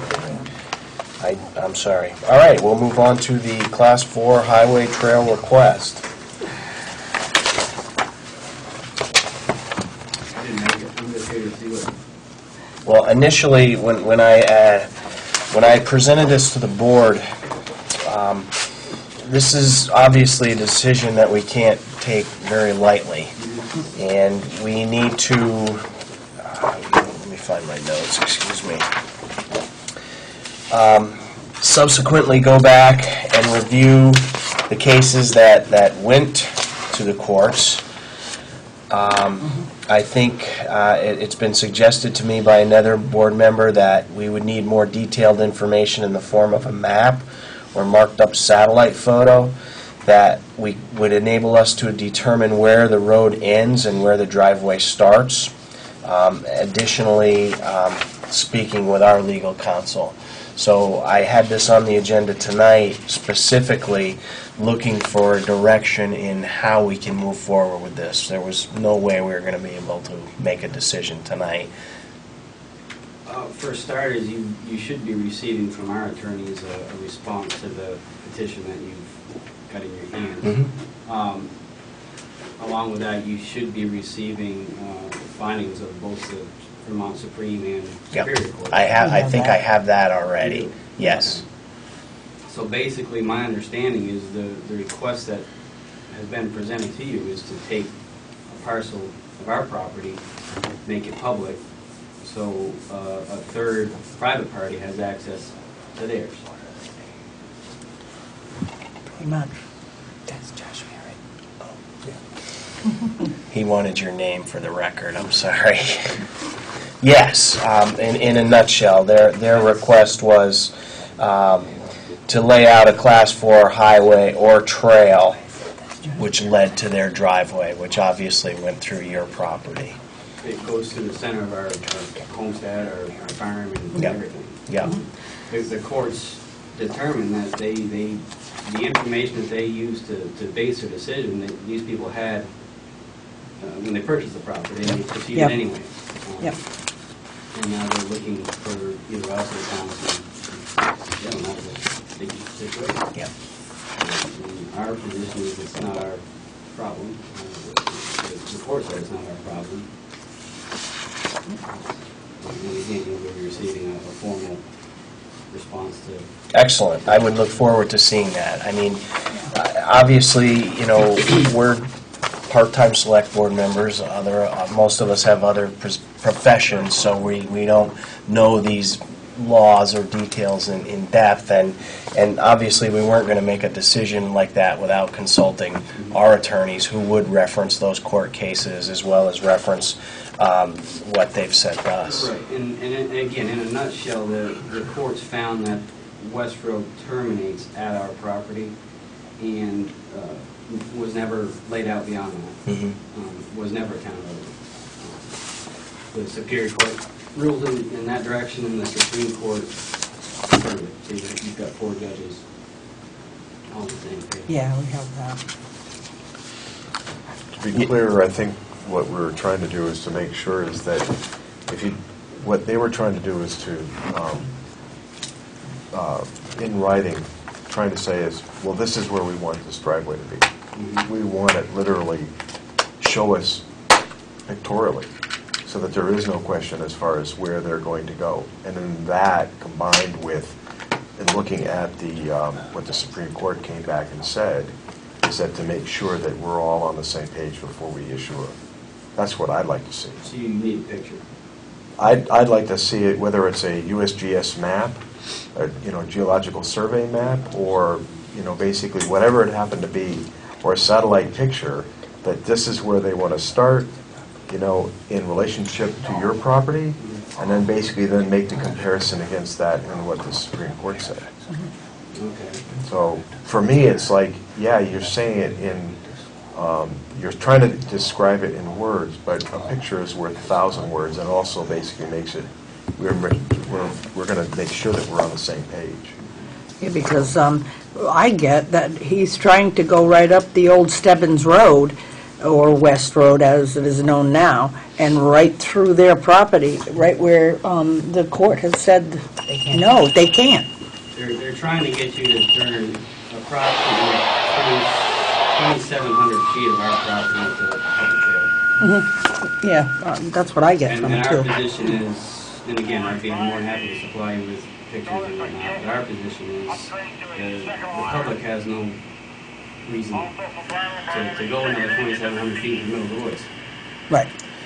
The pictures, as well as the Supreme Court decision and the lower court's decision, would be very helpful. When would you like it? As soon as you can, you don't even have to wait till the next meeting.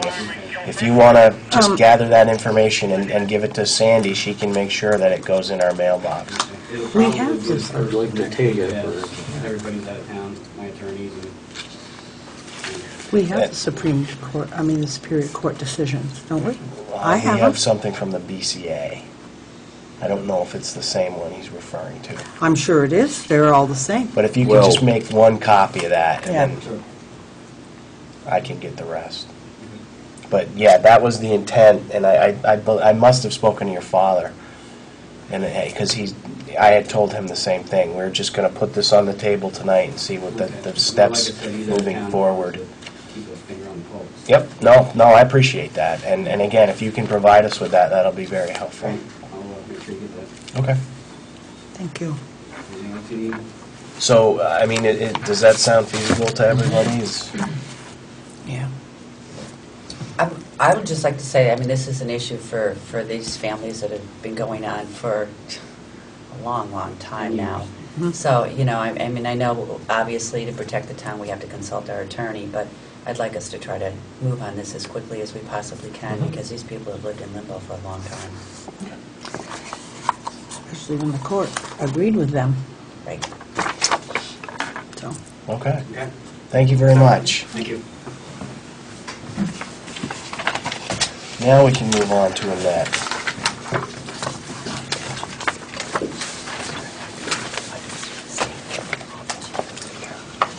Annette, the reason I asked you here, and I know I didn't ask you directly.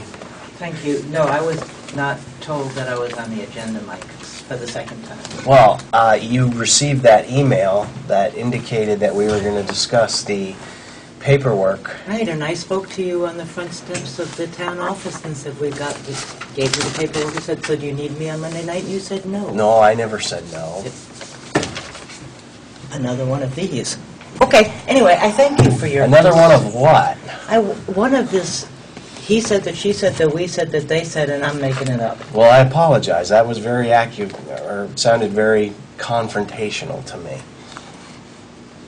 Oh, you ain't seen me confrontation. I apologize. That's what it seemed like. Another one of these, okay? No, if you Look. think this is confrontational, you ought to see me when I'm confrontational. I've Anyway, seen that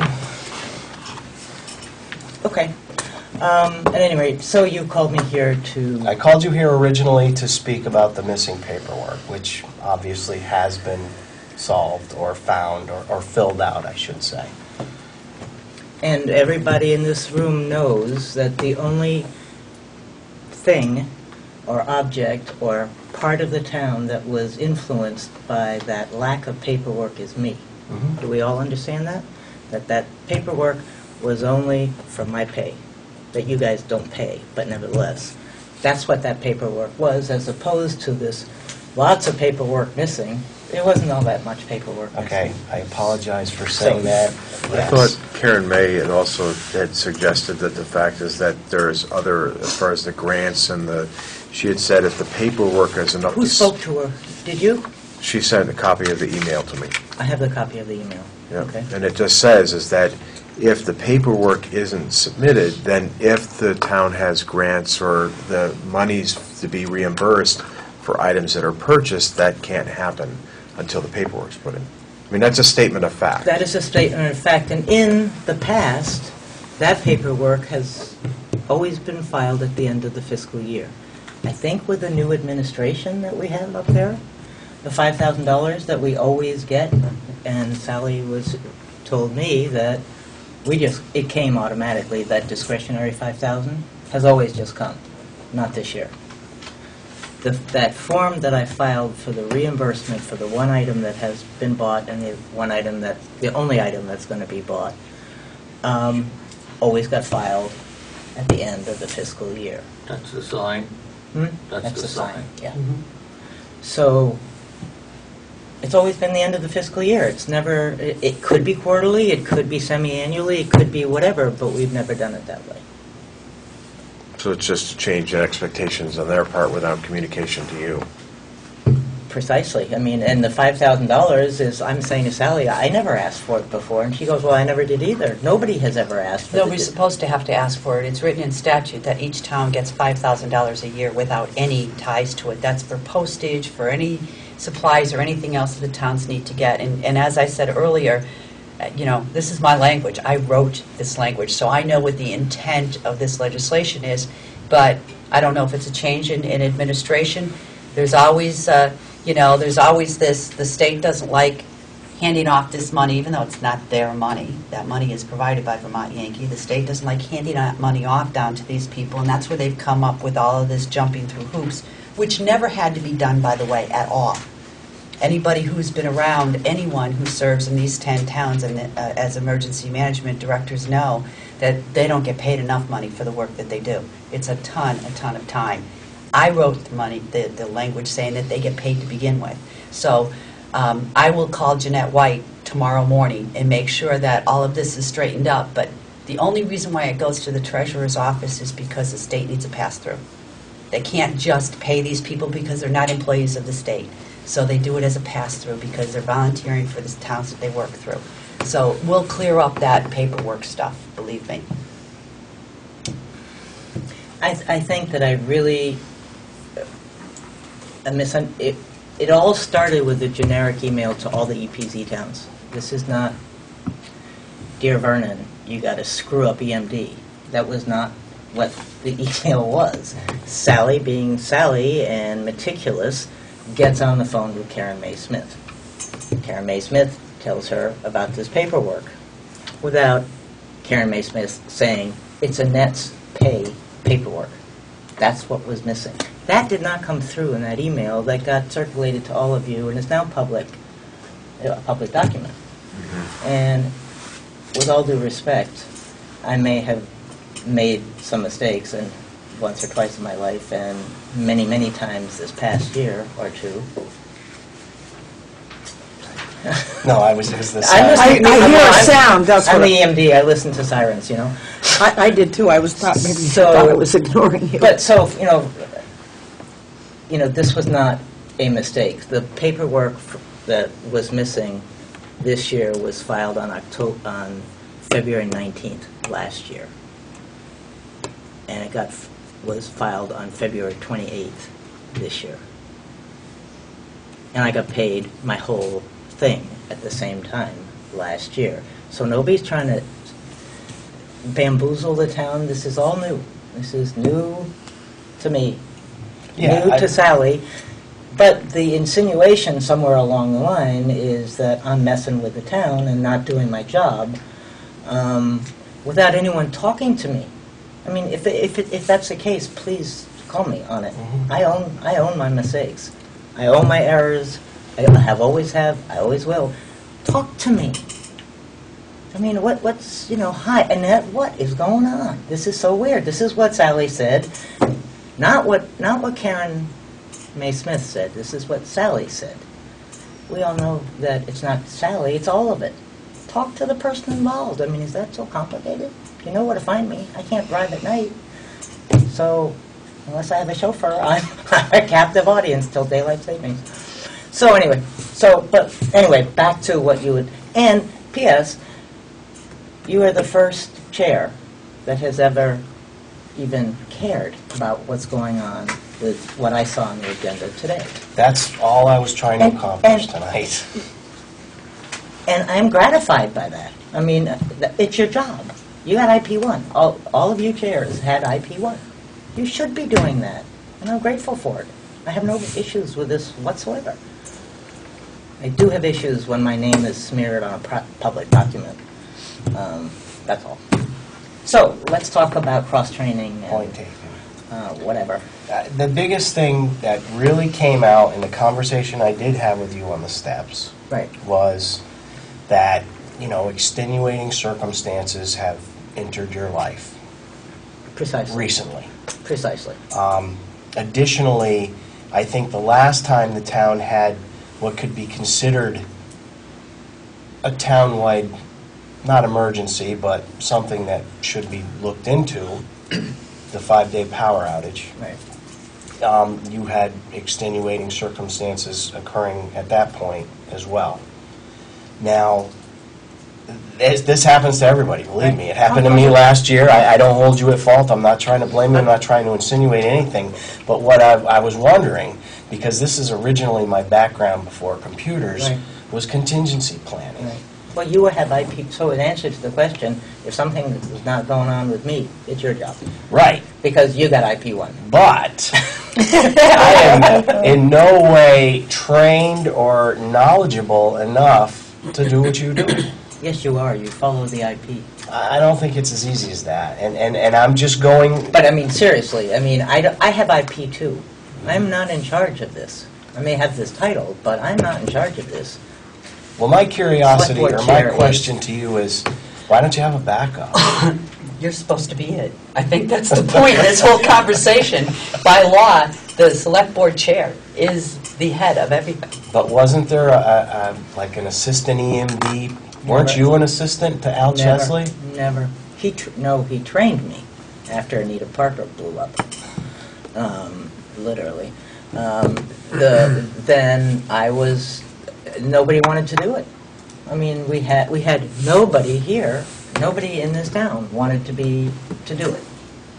And I'm not even sure that I volunteered. I think I was more conscripted. But I was it. There was no contenders because nobody wants to do it.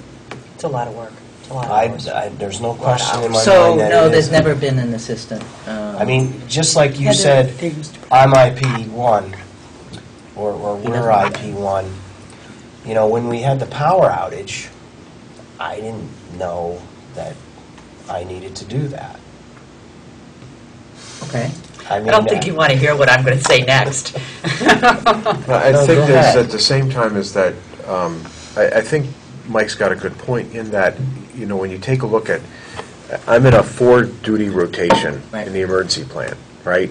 There are multiple people that can do, when I was in the plant, there were multiple people that could do my job so that we had defense in depth on each team, and we had 4 teams, so that you could have one team on, another team in the background, and then somebody could be on vacation or somebody could be sick. And that when you have multiple people in defense in depth, that would mean is that you're, basically you're sick, he basically is out of town, and you have multiple people that can fill in and are cross-trained to fill into those positions that can man it for 24 hours a day for multiple days. Precisely. And are we at that point right now? No, but what we are at the point is that, which we never have been before, is that due to VEM Brattleboro, specifically Chuck Dissinger, who was just awesome, and now taken over by Russ, Rich. I call him the little red-headed boy, so I'm not used to Oh, saying right, it. right. So the little red-headed boy, that our IPs... Cagliano. Fast Eddie. That's his, the ice cream place, that's his, Oh, I didn't realize that. yeah. Now, Mike.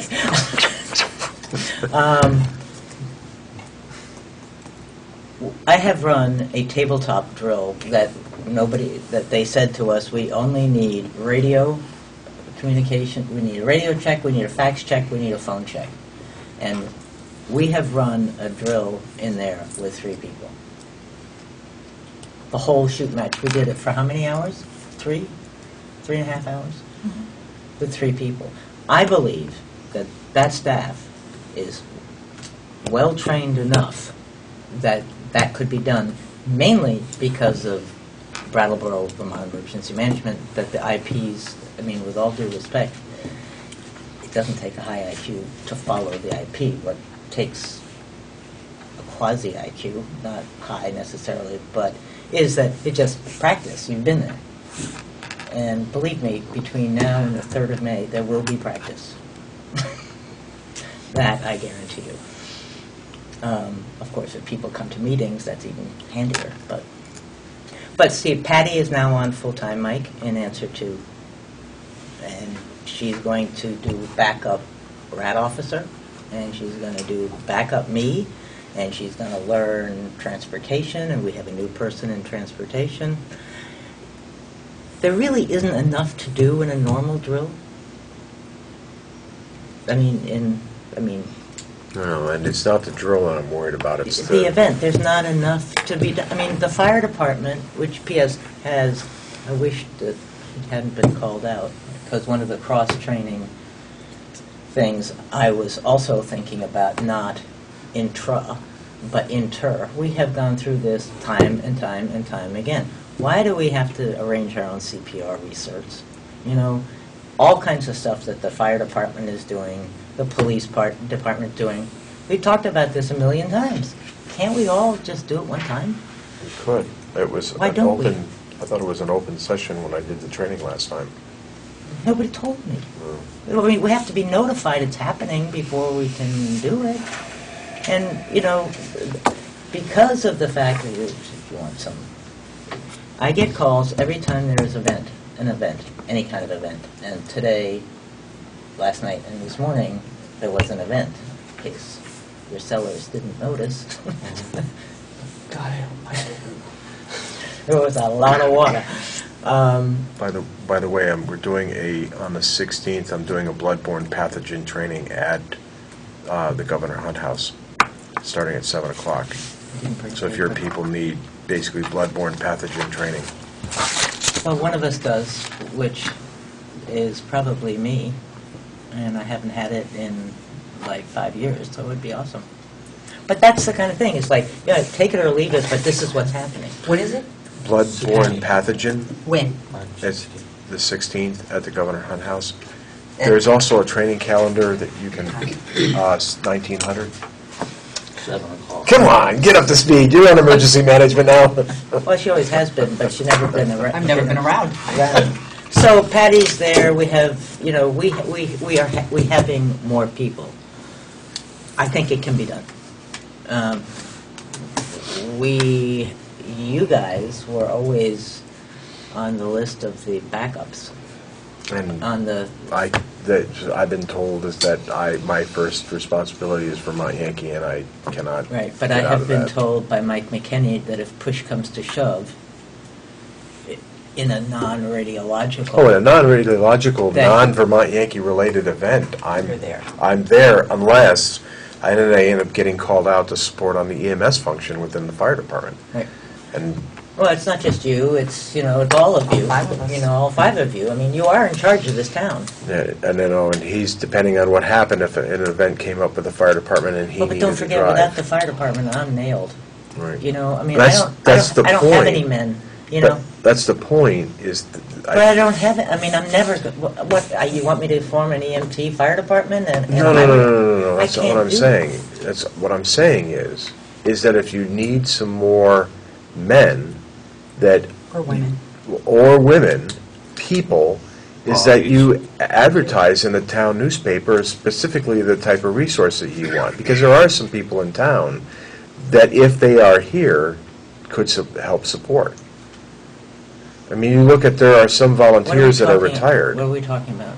to help with the emergency management. I'm not talking about that. I'm talking about when you said, except for, Bobby's doing fire and you're doing, In a big event, in a big...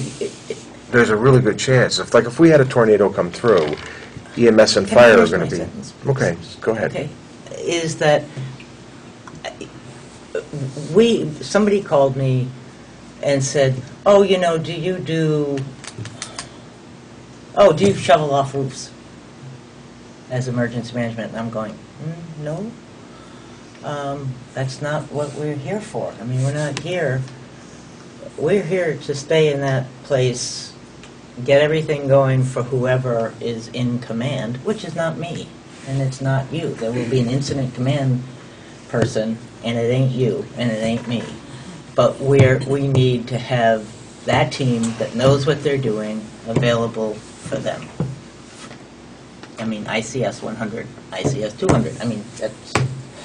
But we will never be the incident commander. I mean, it's not our job.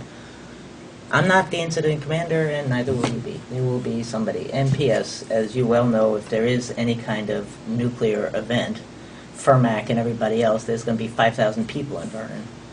And we're going to be evacuated. so there you have it. So I'm more concerned about the all hazards issues. So am I. Train derailments. I mean, it's horrible. A couple of them. That's my main concern. I mean, whether there's a relicensing issue or not. On a scale of 0 to 10, it's real low on my list of what to be worried about. So, what my point was with the people, with Bobby out there doing his fire stuff or whatever he does. Whatever is needed. Whatever is needed. That's who we have to depend on. We don't have people that leave the building. I mean, we don't have anybody that does any of the useful stuff. We're just sitting there. I mean, the manual, let's, get those shovels and pump out the cellars. I mean, that's not what we do. I mean, we weren't set up to do that. But we are set up at this point, I firmly believe, that 3 people could run that office. Without me, without you. Well, maybe not. Transportation is a biggie, but you have a trainee now. And we have a trainee coming in, and it all came. Maddie's mom passed away. I don't know if you know. No, I didn't know that. So I've been now doing that as well. Sorry. So, at one point, I said to Maddie, well, you're not coming to a drill, which P.S. is going to be a FEMA-evaluated drill. You're not coming. I need somebody to cover for the next drill, and I'm training all these people, new people at the same time, and it's just like, but that's what's going to happen maybe. And I think it's a good thing. I'm agreeing with your cross-training thing, I think it's a good thing that, okay, so Bob Schwartz is showing up tomorrow at 7:15, and we're not going to have the people necessarily. I didn't have a communication, I didn't have a radio person, but Chris has done the radio, Sandy has done the radio, I've done the radio. I mean, and we're all trained to do the radio, and Patty will be trained to do the radio. You did it once anyway, didn't you? I would be there tomorrow, but I'm in Boston, leaving at 7 o'clock in the morning tomorrow, But that's the whole point with emergency management. When one can't be there, another person is, so, and I mean, there have been articles in town newspaper over and over and over again asking for volunteers, not only from emergency management, for a lot of other functions in town, and, I don't know how to get people to volunteer, Mike, I mean, it just, everybody's busy, and, they're all going their own ways, and, trying to, but, you know, and I will say, and I mean, everybody knows that Annette and I are friends, so there's, you know, no secret about that, but I've been around this town for a long time involved in this stuff, and never, ever, ever has emergency management been run the way it is now, ever. In fact, I don't know how many of you are even aware of it, but 2 years ago, she was the emergency management award winner of the region. So I remember when I had to call Vermont Yankee because we had an emergency management office that was so infested with termites. Remember that? It looked like they made roads up and down the paneling in the basement, and obviously no one had been in that office. They were eating the cement too, I remember that. Nobody had been in that office for an awful long time for the problem to have gotten the way it was. And so, you know, they're basically emergency management was pretty non-existent back then. And there was an assistant one back then too. That's the only 2 people. But it is it is a world of difference, and we have the best emergency management in the entire state, and they know that up north. And that's all I'm trying to do is And- foster and conversation. I appreciate it, and tomorrow, we can talk about it some more in our downtime. I believe that people are being cross-trained. I know they're being cross-trained. I don't, you know, I don't, well, I'm sorry, I'm a little disconcerted. No, But is there, we covered it all? But you know, you mentioned when we were out of power for 4 or 5 days last, and I'll tell you, those are pretty miserable days because none of us could take showers and it was 90 degrees. It was pretty nasty, but there's not only one person in this town that can open emergency management. I mean, you were chair last year. You could have opened emergency management. I mean, you know, you can call in the Red Cross. You can call in. I mean, we've done that before. I remember in I don't even remember the year. I wasn't a legislator yet because my parents were both alive. So it was quite a few years ago. We had an ice storm where we didn't have power for I don't know how many days, and Red Cross came down. They opened the school. Put out cots. Some people came and stayed at the school. Yeah. I mean, you know, it can be called for non-radiological It's supposed to be. emergencies. This is all hazards. We all have the authority. I think what ended up happening with the power outage was that, and this was brought up by the people at 82 Huckle Hill, is the fact is that they couldn't communicate. When they lost power, they ended up getting to a point there, you know, the phones went dead after like 8 hours. And because the switch. The tower was down too. We didn't have cell phone I at didn't have home. cell phone service. So so what ended up happening was that, you know, with the switchers, that nobody could communicate. And one of the things that was supposed to come out, and I don't think anything has come of that yet, we were supposed to come up with a standardized way of whether it's a red sheet or something that you can put on the front of your house that people get instructed. Like if I'm driving to work and I look over and we have a power outage and I see, say, a red sheet hanging off the front of somebody's house or attached over the front door, that you'd know is that person is in distress, and you'd go over, knock on the door, and see what they needed, and then you could radio in and get them help. I've got a great idea. I was supposed to speak to the seniors for emergency preparedness this Monday, today, 28th.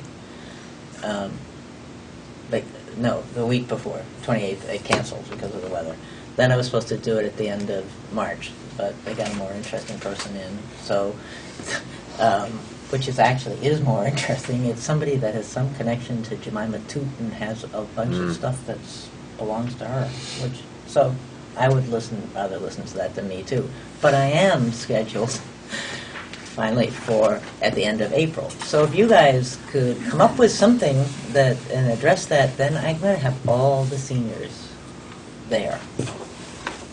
It's my understanding during the storm when we lost power that the police department was checking into Huckle Hill the whole entire time. And the fire department. That's what I was told. JJ. It ended up being, I think, later. The fire department. But it wasn't in the beginning. I mean, they came in and spoke with us on the fact that they were concerned as far as that they were just concerned. And it says there's other people that are in their homes and the elderly that wouldn't be able to snowshoe out or get out if they didn't have power.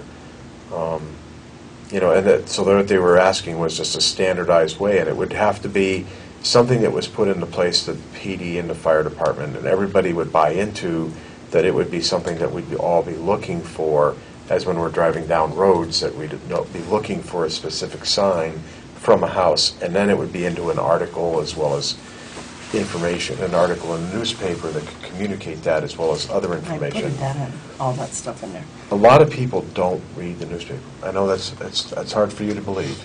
But It is. There are a lot of people in There's a Vernon lot that of don't people- get the newspaper. they don't get our newspaper, they don't get the Reformer, they don't participate, they don't participate in knowing anything about what's going on. They throw away the offerings from Wyndham Solid Waste Management or any other offerings that come in the mail That's true. as far as to keep them in touch with what's going on.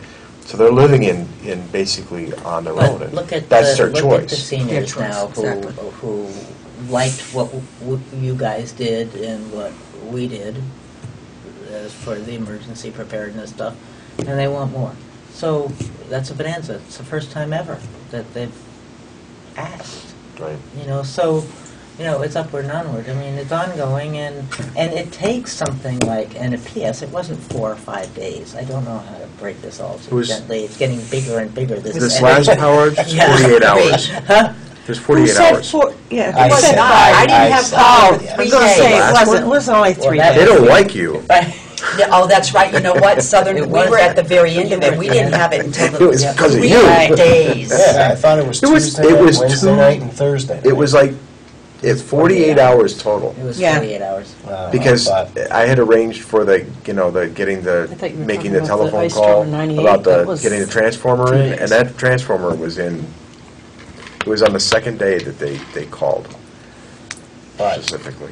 all I want to do is move Because I worked on the forward. Well, transformer. I believe we Yeah. are, and there's ample opportunity, there will be ample opportunity between now and the 3rd of May for us to tweak, fine-tune, and I can assure you that my favorite FEMA person will make sure of it. Bob Schwartz is coming. He's our evaluator. Never mind. I love Bob Schwartz. Good. I will tell him. Good. Yeah. April. Yeah, okay. So, thank you, Annette. So you're going to be gone. I'm leaving at 7 in the morning. All right. You're going to, That was the one to play. but this isn't the April one, is it? So you're not going to be there for either one? Oh, good. Okay, great. Now you're confusing me. Anyway, thank you for your time. And Thank by you. the way, if you ever decide that you're going to change fire chiefs, could I not learn about it in the newspaper, town newspaper? It does make a difference in our emergency preparedness. Thank you. I would appreciate that.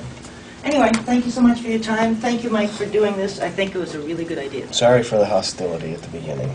Oh, it's all right. Hey, as I said, I haven't had the easiest couple of months here, and if you want to see hustles, there would be no issues. I'll screw up tomorrow, then that's it. No, you won't. No, you won't.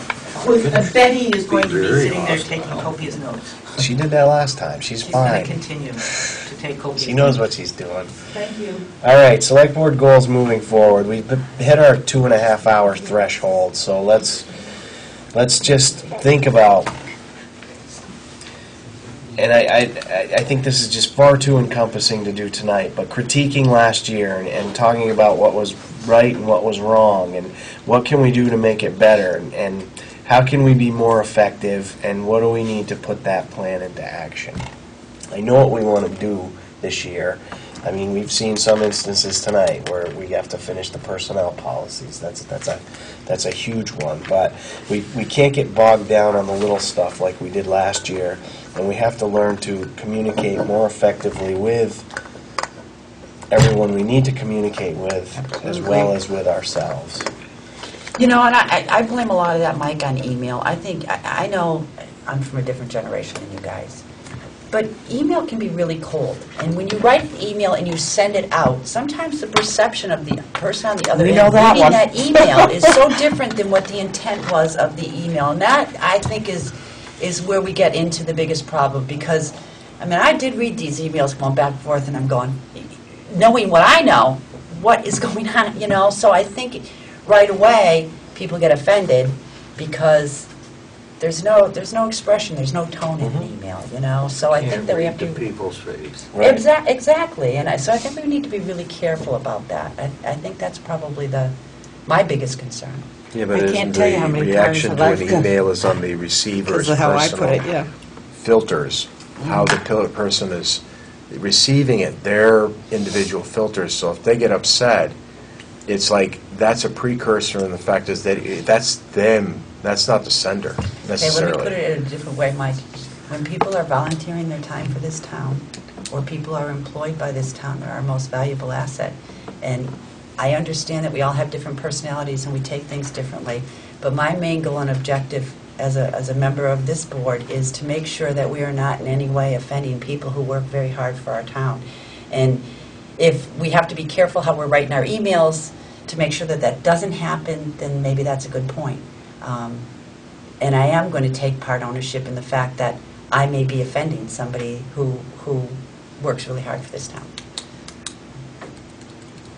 Some people don't have receptors. You know, some people you can send an email to and you can insult them and they still haven't even understood that they've been insulted.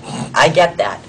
But there are, tends to happen more in the male gender, but there are people, and you know, we've all experienced it, where we've sent an email and not meaning to, maybe not be as much because I don't send a lot of emails, but not meaning to. We've got to be careful of it, that's all. And at the same time is the failure, if we were to turn around and say as a board, we're not going to be able to communicate, or we're going to limit the amount of communication via email, we're never going to get anything done. That's not what I'm saying. I did not say that at all. I said we have to be careful what we're putting in emails and the perception of those emails when they get out to the public or to people who are being talked about in the emails that may be offended. You're right, but I think this goes beyond just us five as well.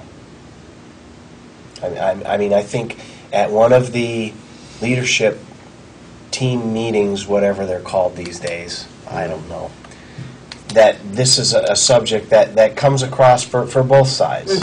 I mean, because just as easily as we can offend them, they can offend us. And then everybody's on the defensive, and that's one of the things that happens this year. One simple email just gets interpreted the wrong way, and then it cascades into a nightmare. A nightmare. I mean, I don't know. And I've tried to really say that sensitive topics sometimes shouldn't be discussed by an email. I guess that's what I was trying to say.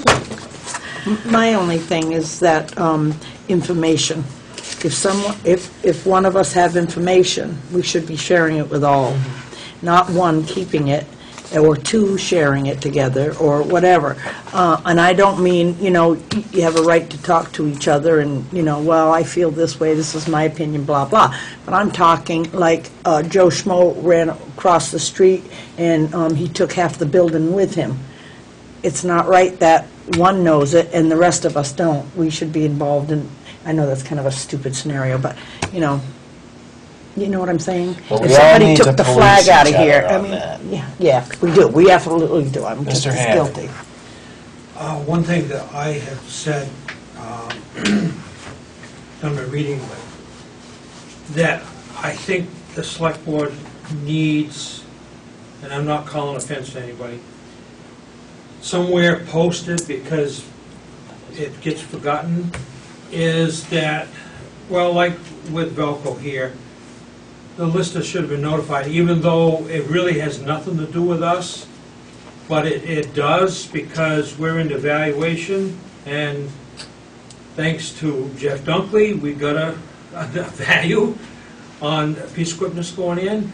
But I think that whether it has to do with the town road agent, or whether it has to do with the listers, or whether it has to do with the treasurer, or anything, I think if somebody's coming to meet here, that committee chairman should be notified and explain what's going on. Then they could say, well, I guess I don't really need to be there. And I think And we have lost tax money in the past because we're not even notified that we're supposed to be in court, because it gets lagged down somewhere between the town clerk and the select board, and the listers are not notified. So I've seen it with us, that it has been costly, but I think that there should be something in place, so if somebody's going to be here, like myself, this last year, I've been right out straight. I've lost 2 guys that work for me. One guy's worked with me 8, 9 years. I have worked more weekends. I'm supposed to be slowing down than I've ever done. And the only way I know if anything's going on, if Carol tells me, and sometimes she doesn't know until 2, 3 hours before you're going to have a meeting, and she would say, you should be there. And I'd say, well, I'm sorry, it just ain't going to happen. So I just think somehow the communication needs to be, and I know there's going to be the problem like you were just talking about, people being offended, but I think that anybody, whether it's the listers or whether it's anybody that works in the town, the recreation department, if something's going to be at a meeting, or somebody or some organization that may have an effect one way or another with them, they should be notified about the meeting, the contents, and let them decide, well, I don't need to be there. But it was by accident I found out Velco was going to be here, and I debated whether, when I didn't find out until probably 5 o'clock what it was really going to be about. Then dealing with the Class 4 road, if that road is open up, that's going to affect an appeal that we know we have it pending. So that's why I was here tonight. But what I'm saying is, I don't even know, I didn't even hear about these, and only because my wife happened to be taking minutes. I did send your wife that information Friday. But I don't work Friday. Well, I sent did you. send I it. sent you the copy. I sent you the We copy. won't get into that, Right. but point taken. No, you're absolutely correct, and I will try to do better as I put these agendas together to. Well, Mike, it's not all on your shoulders. I mean, No. Well, I know that. I know that. We That's all. another issue too. I need to delegate more. Right, yes. absolutely. No, we all need to remember, if we say, We all okay, do, we that's want to, right. next meeting, we want to take testimony, I'm in the wrong building, we want to put this on the agenda, we all need to think, okay, So-and-so needs I to you be. know Something's gonna be- something, but at the same time is that them coming here tonight, you didn't have to be here. No, I realize that. You didn't have to be here for, if there had been something that was going on that you guys needed to know about, because we were going through, and they were going to be talking about the final aspect of the project, because they could be going down the road and turn around and say, if Vermont Yankee does shut down, then we're going to have to put a variable in there. So we're not going to put the fixed one in there. They could turn around and do it. This wasn't the time for you guys to be here. Yeah, but it That's should not- be a no, prayer. That's not your call. It's not he's your the call. lister, if he Just wants let to be him- here, Yeah. he wants to be part of it, he should. Let's we just need to move follow our forward. agenda. Yeah, it's late. We've been here a long time. Let's- No, I agree. It should be their call. We should be notified and have the option of saying, I don't need to be there. Yeah. Yeah, and it should be your decision to make that decision for us. All due respect, Mike. End of conversation. But as a result, I now have a number. When we have to adjust the value, I have a number that I know that can enter into it. You got a number for a variable, not the fixed, Yes. that isn't the right one. No, he backed up and said the variable is this is probably this. He gave two It numbers. was just two an values. estimate. But you could also talk to the New Haven and get their assessment. But should what we, they as know. as a If I whole was- board, yeah, I would know if we know that what's coming up on the agenda, and should we say to you, has so-and-so been yeah. notified, or should I notify somebody, or? Let's move. But yes, hey, did you? You know something? What I would do is that in the future, I would put every single stakeholder from the town onto the agenda when it's basically published, and send it out and let them make a decision for themselves. And that way, we just have one didn't agree with that. Basically, address list, and it gets sent out when the agenda is finalized. It goes out formally to everyone. to on that everybody. agenda. And isn't it posted right at the town clerk's office? Yeah, but unfortunately, the point that was made was I didn't send it out until Friday, which I legally can do, but the Usually town you get offices it are out closed. early. I do, but I do have another job, and sometimes Correct. I can't always I get it out understand on that. Thursday. Yep. And this week I didn't, so you guys didn't get it until Monday. No, that's acceptable. We're humans here, we all deal with things. But I think an effort needs to be made, and that's what's important. We're not going to have a perfect situation going forward, but... I think that's correct, though. We have an email list, and everybody gets the agenda. And if it pertains to you, please show up. If it don't, then, use your own, Moving forward. whatever. Yep. Let's move forward. Yes. Well, we're in the middle of a discussion. I think we've exhausted this I discussion. think we have Are you to. okay? And I think that I think you're right. 11 minutes, I'm leaving. Yep. Vernon Day at the legislature is 3/18. I believe Chris has secured a bus. Didn't you? Okay. Well, we're working on securing a bus. So the bus is available that day. If there's any interested parties who want to go up, the more the merrier, as long as we can make a showing up there. Thing too going on. So I didn't We'll call provide the David. transportation. And I'd like to try to see if we can really work to try to get I a haven't lot of called people up David. there. Because I think it's important that, that we show that we support Yep. this town and Yeah, I what's going on in totally, this town. totally forgot David. What's the bus fit, Absolutely. 15? Huh? Does the bus fit 15? 17, isn't it? I think it's 17. Well, we No, can it get was 14 14, plus the 15 driver. people on it. Yeah. We've already got a couple of carloads going up, so I think we can make a good showing. No, I'm going up and doing a radio show the day before and a forum the night before. So I was going to go up with other people and drive home with everybody if I could. Call him If not, I'll tomorrow. go. No, that's... Tax Stabilization Committee, I actually called Carol today and asked her, so you are moving forward with I that? am moving forward. I waited till after the election because I didn't want it to look like I was Okay, against it. now that was, I just wanted to make sure we were moving forward with Yeah, that. That's yeah. fine. I'm going to contact the list of people who served on it before, because I think it's important to have that history. And with the board's permission, I'm sure we'll have to talk to Skip. I think that would be the smartest direction for us to go in. And then we'll bring the report to the board. And I know, Mike, you've put out some emails about the towns that have been affected or gone through this already. And the listers have also. Yep. Okay. Well, I got my information through them. Oh, okay. Update on Select Board Secretary? Okay, I asked Bobby if he would like to, because Len Yep. had said he didn't want to follow through with it. Is it okay if Bobby sits I with think me that's with the wonderful. interviews? If you're willing to do that, that's awesome. And then Yeah. we've got 3 applications, so We have now 3 that you have a applications. committee, you'll move forward and we'll get I that will, done. absolutely will. I'll call him tomorrow. That's all I have. Okay, me too. I move to adjourn.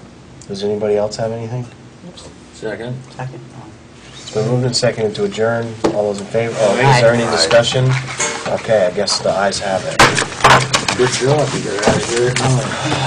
Actually, before. Well, that wasn't the meeting I had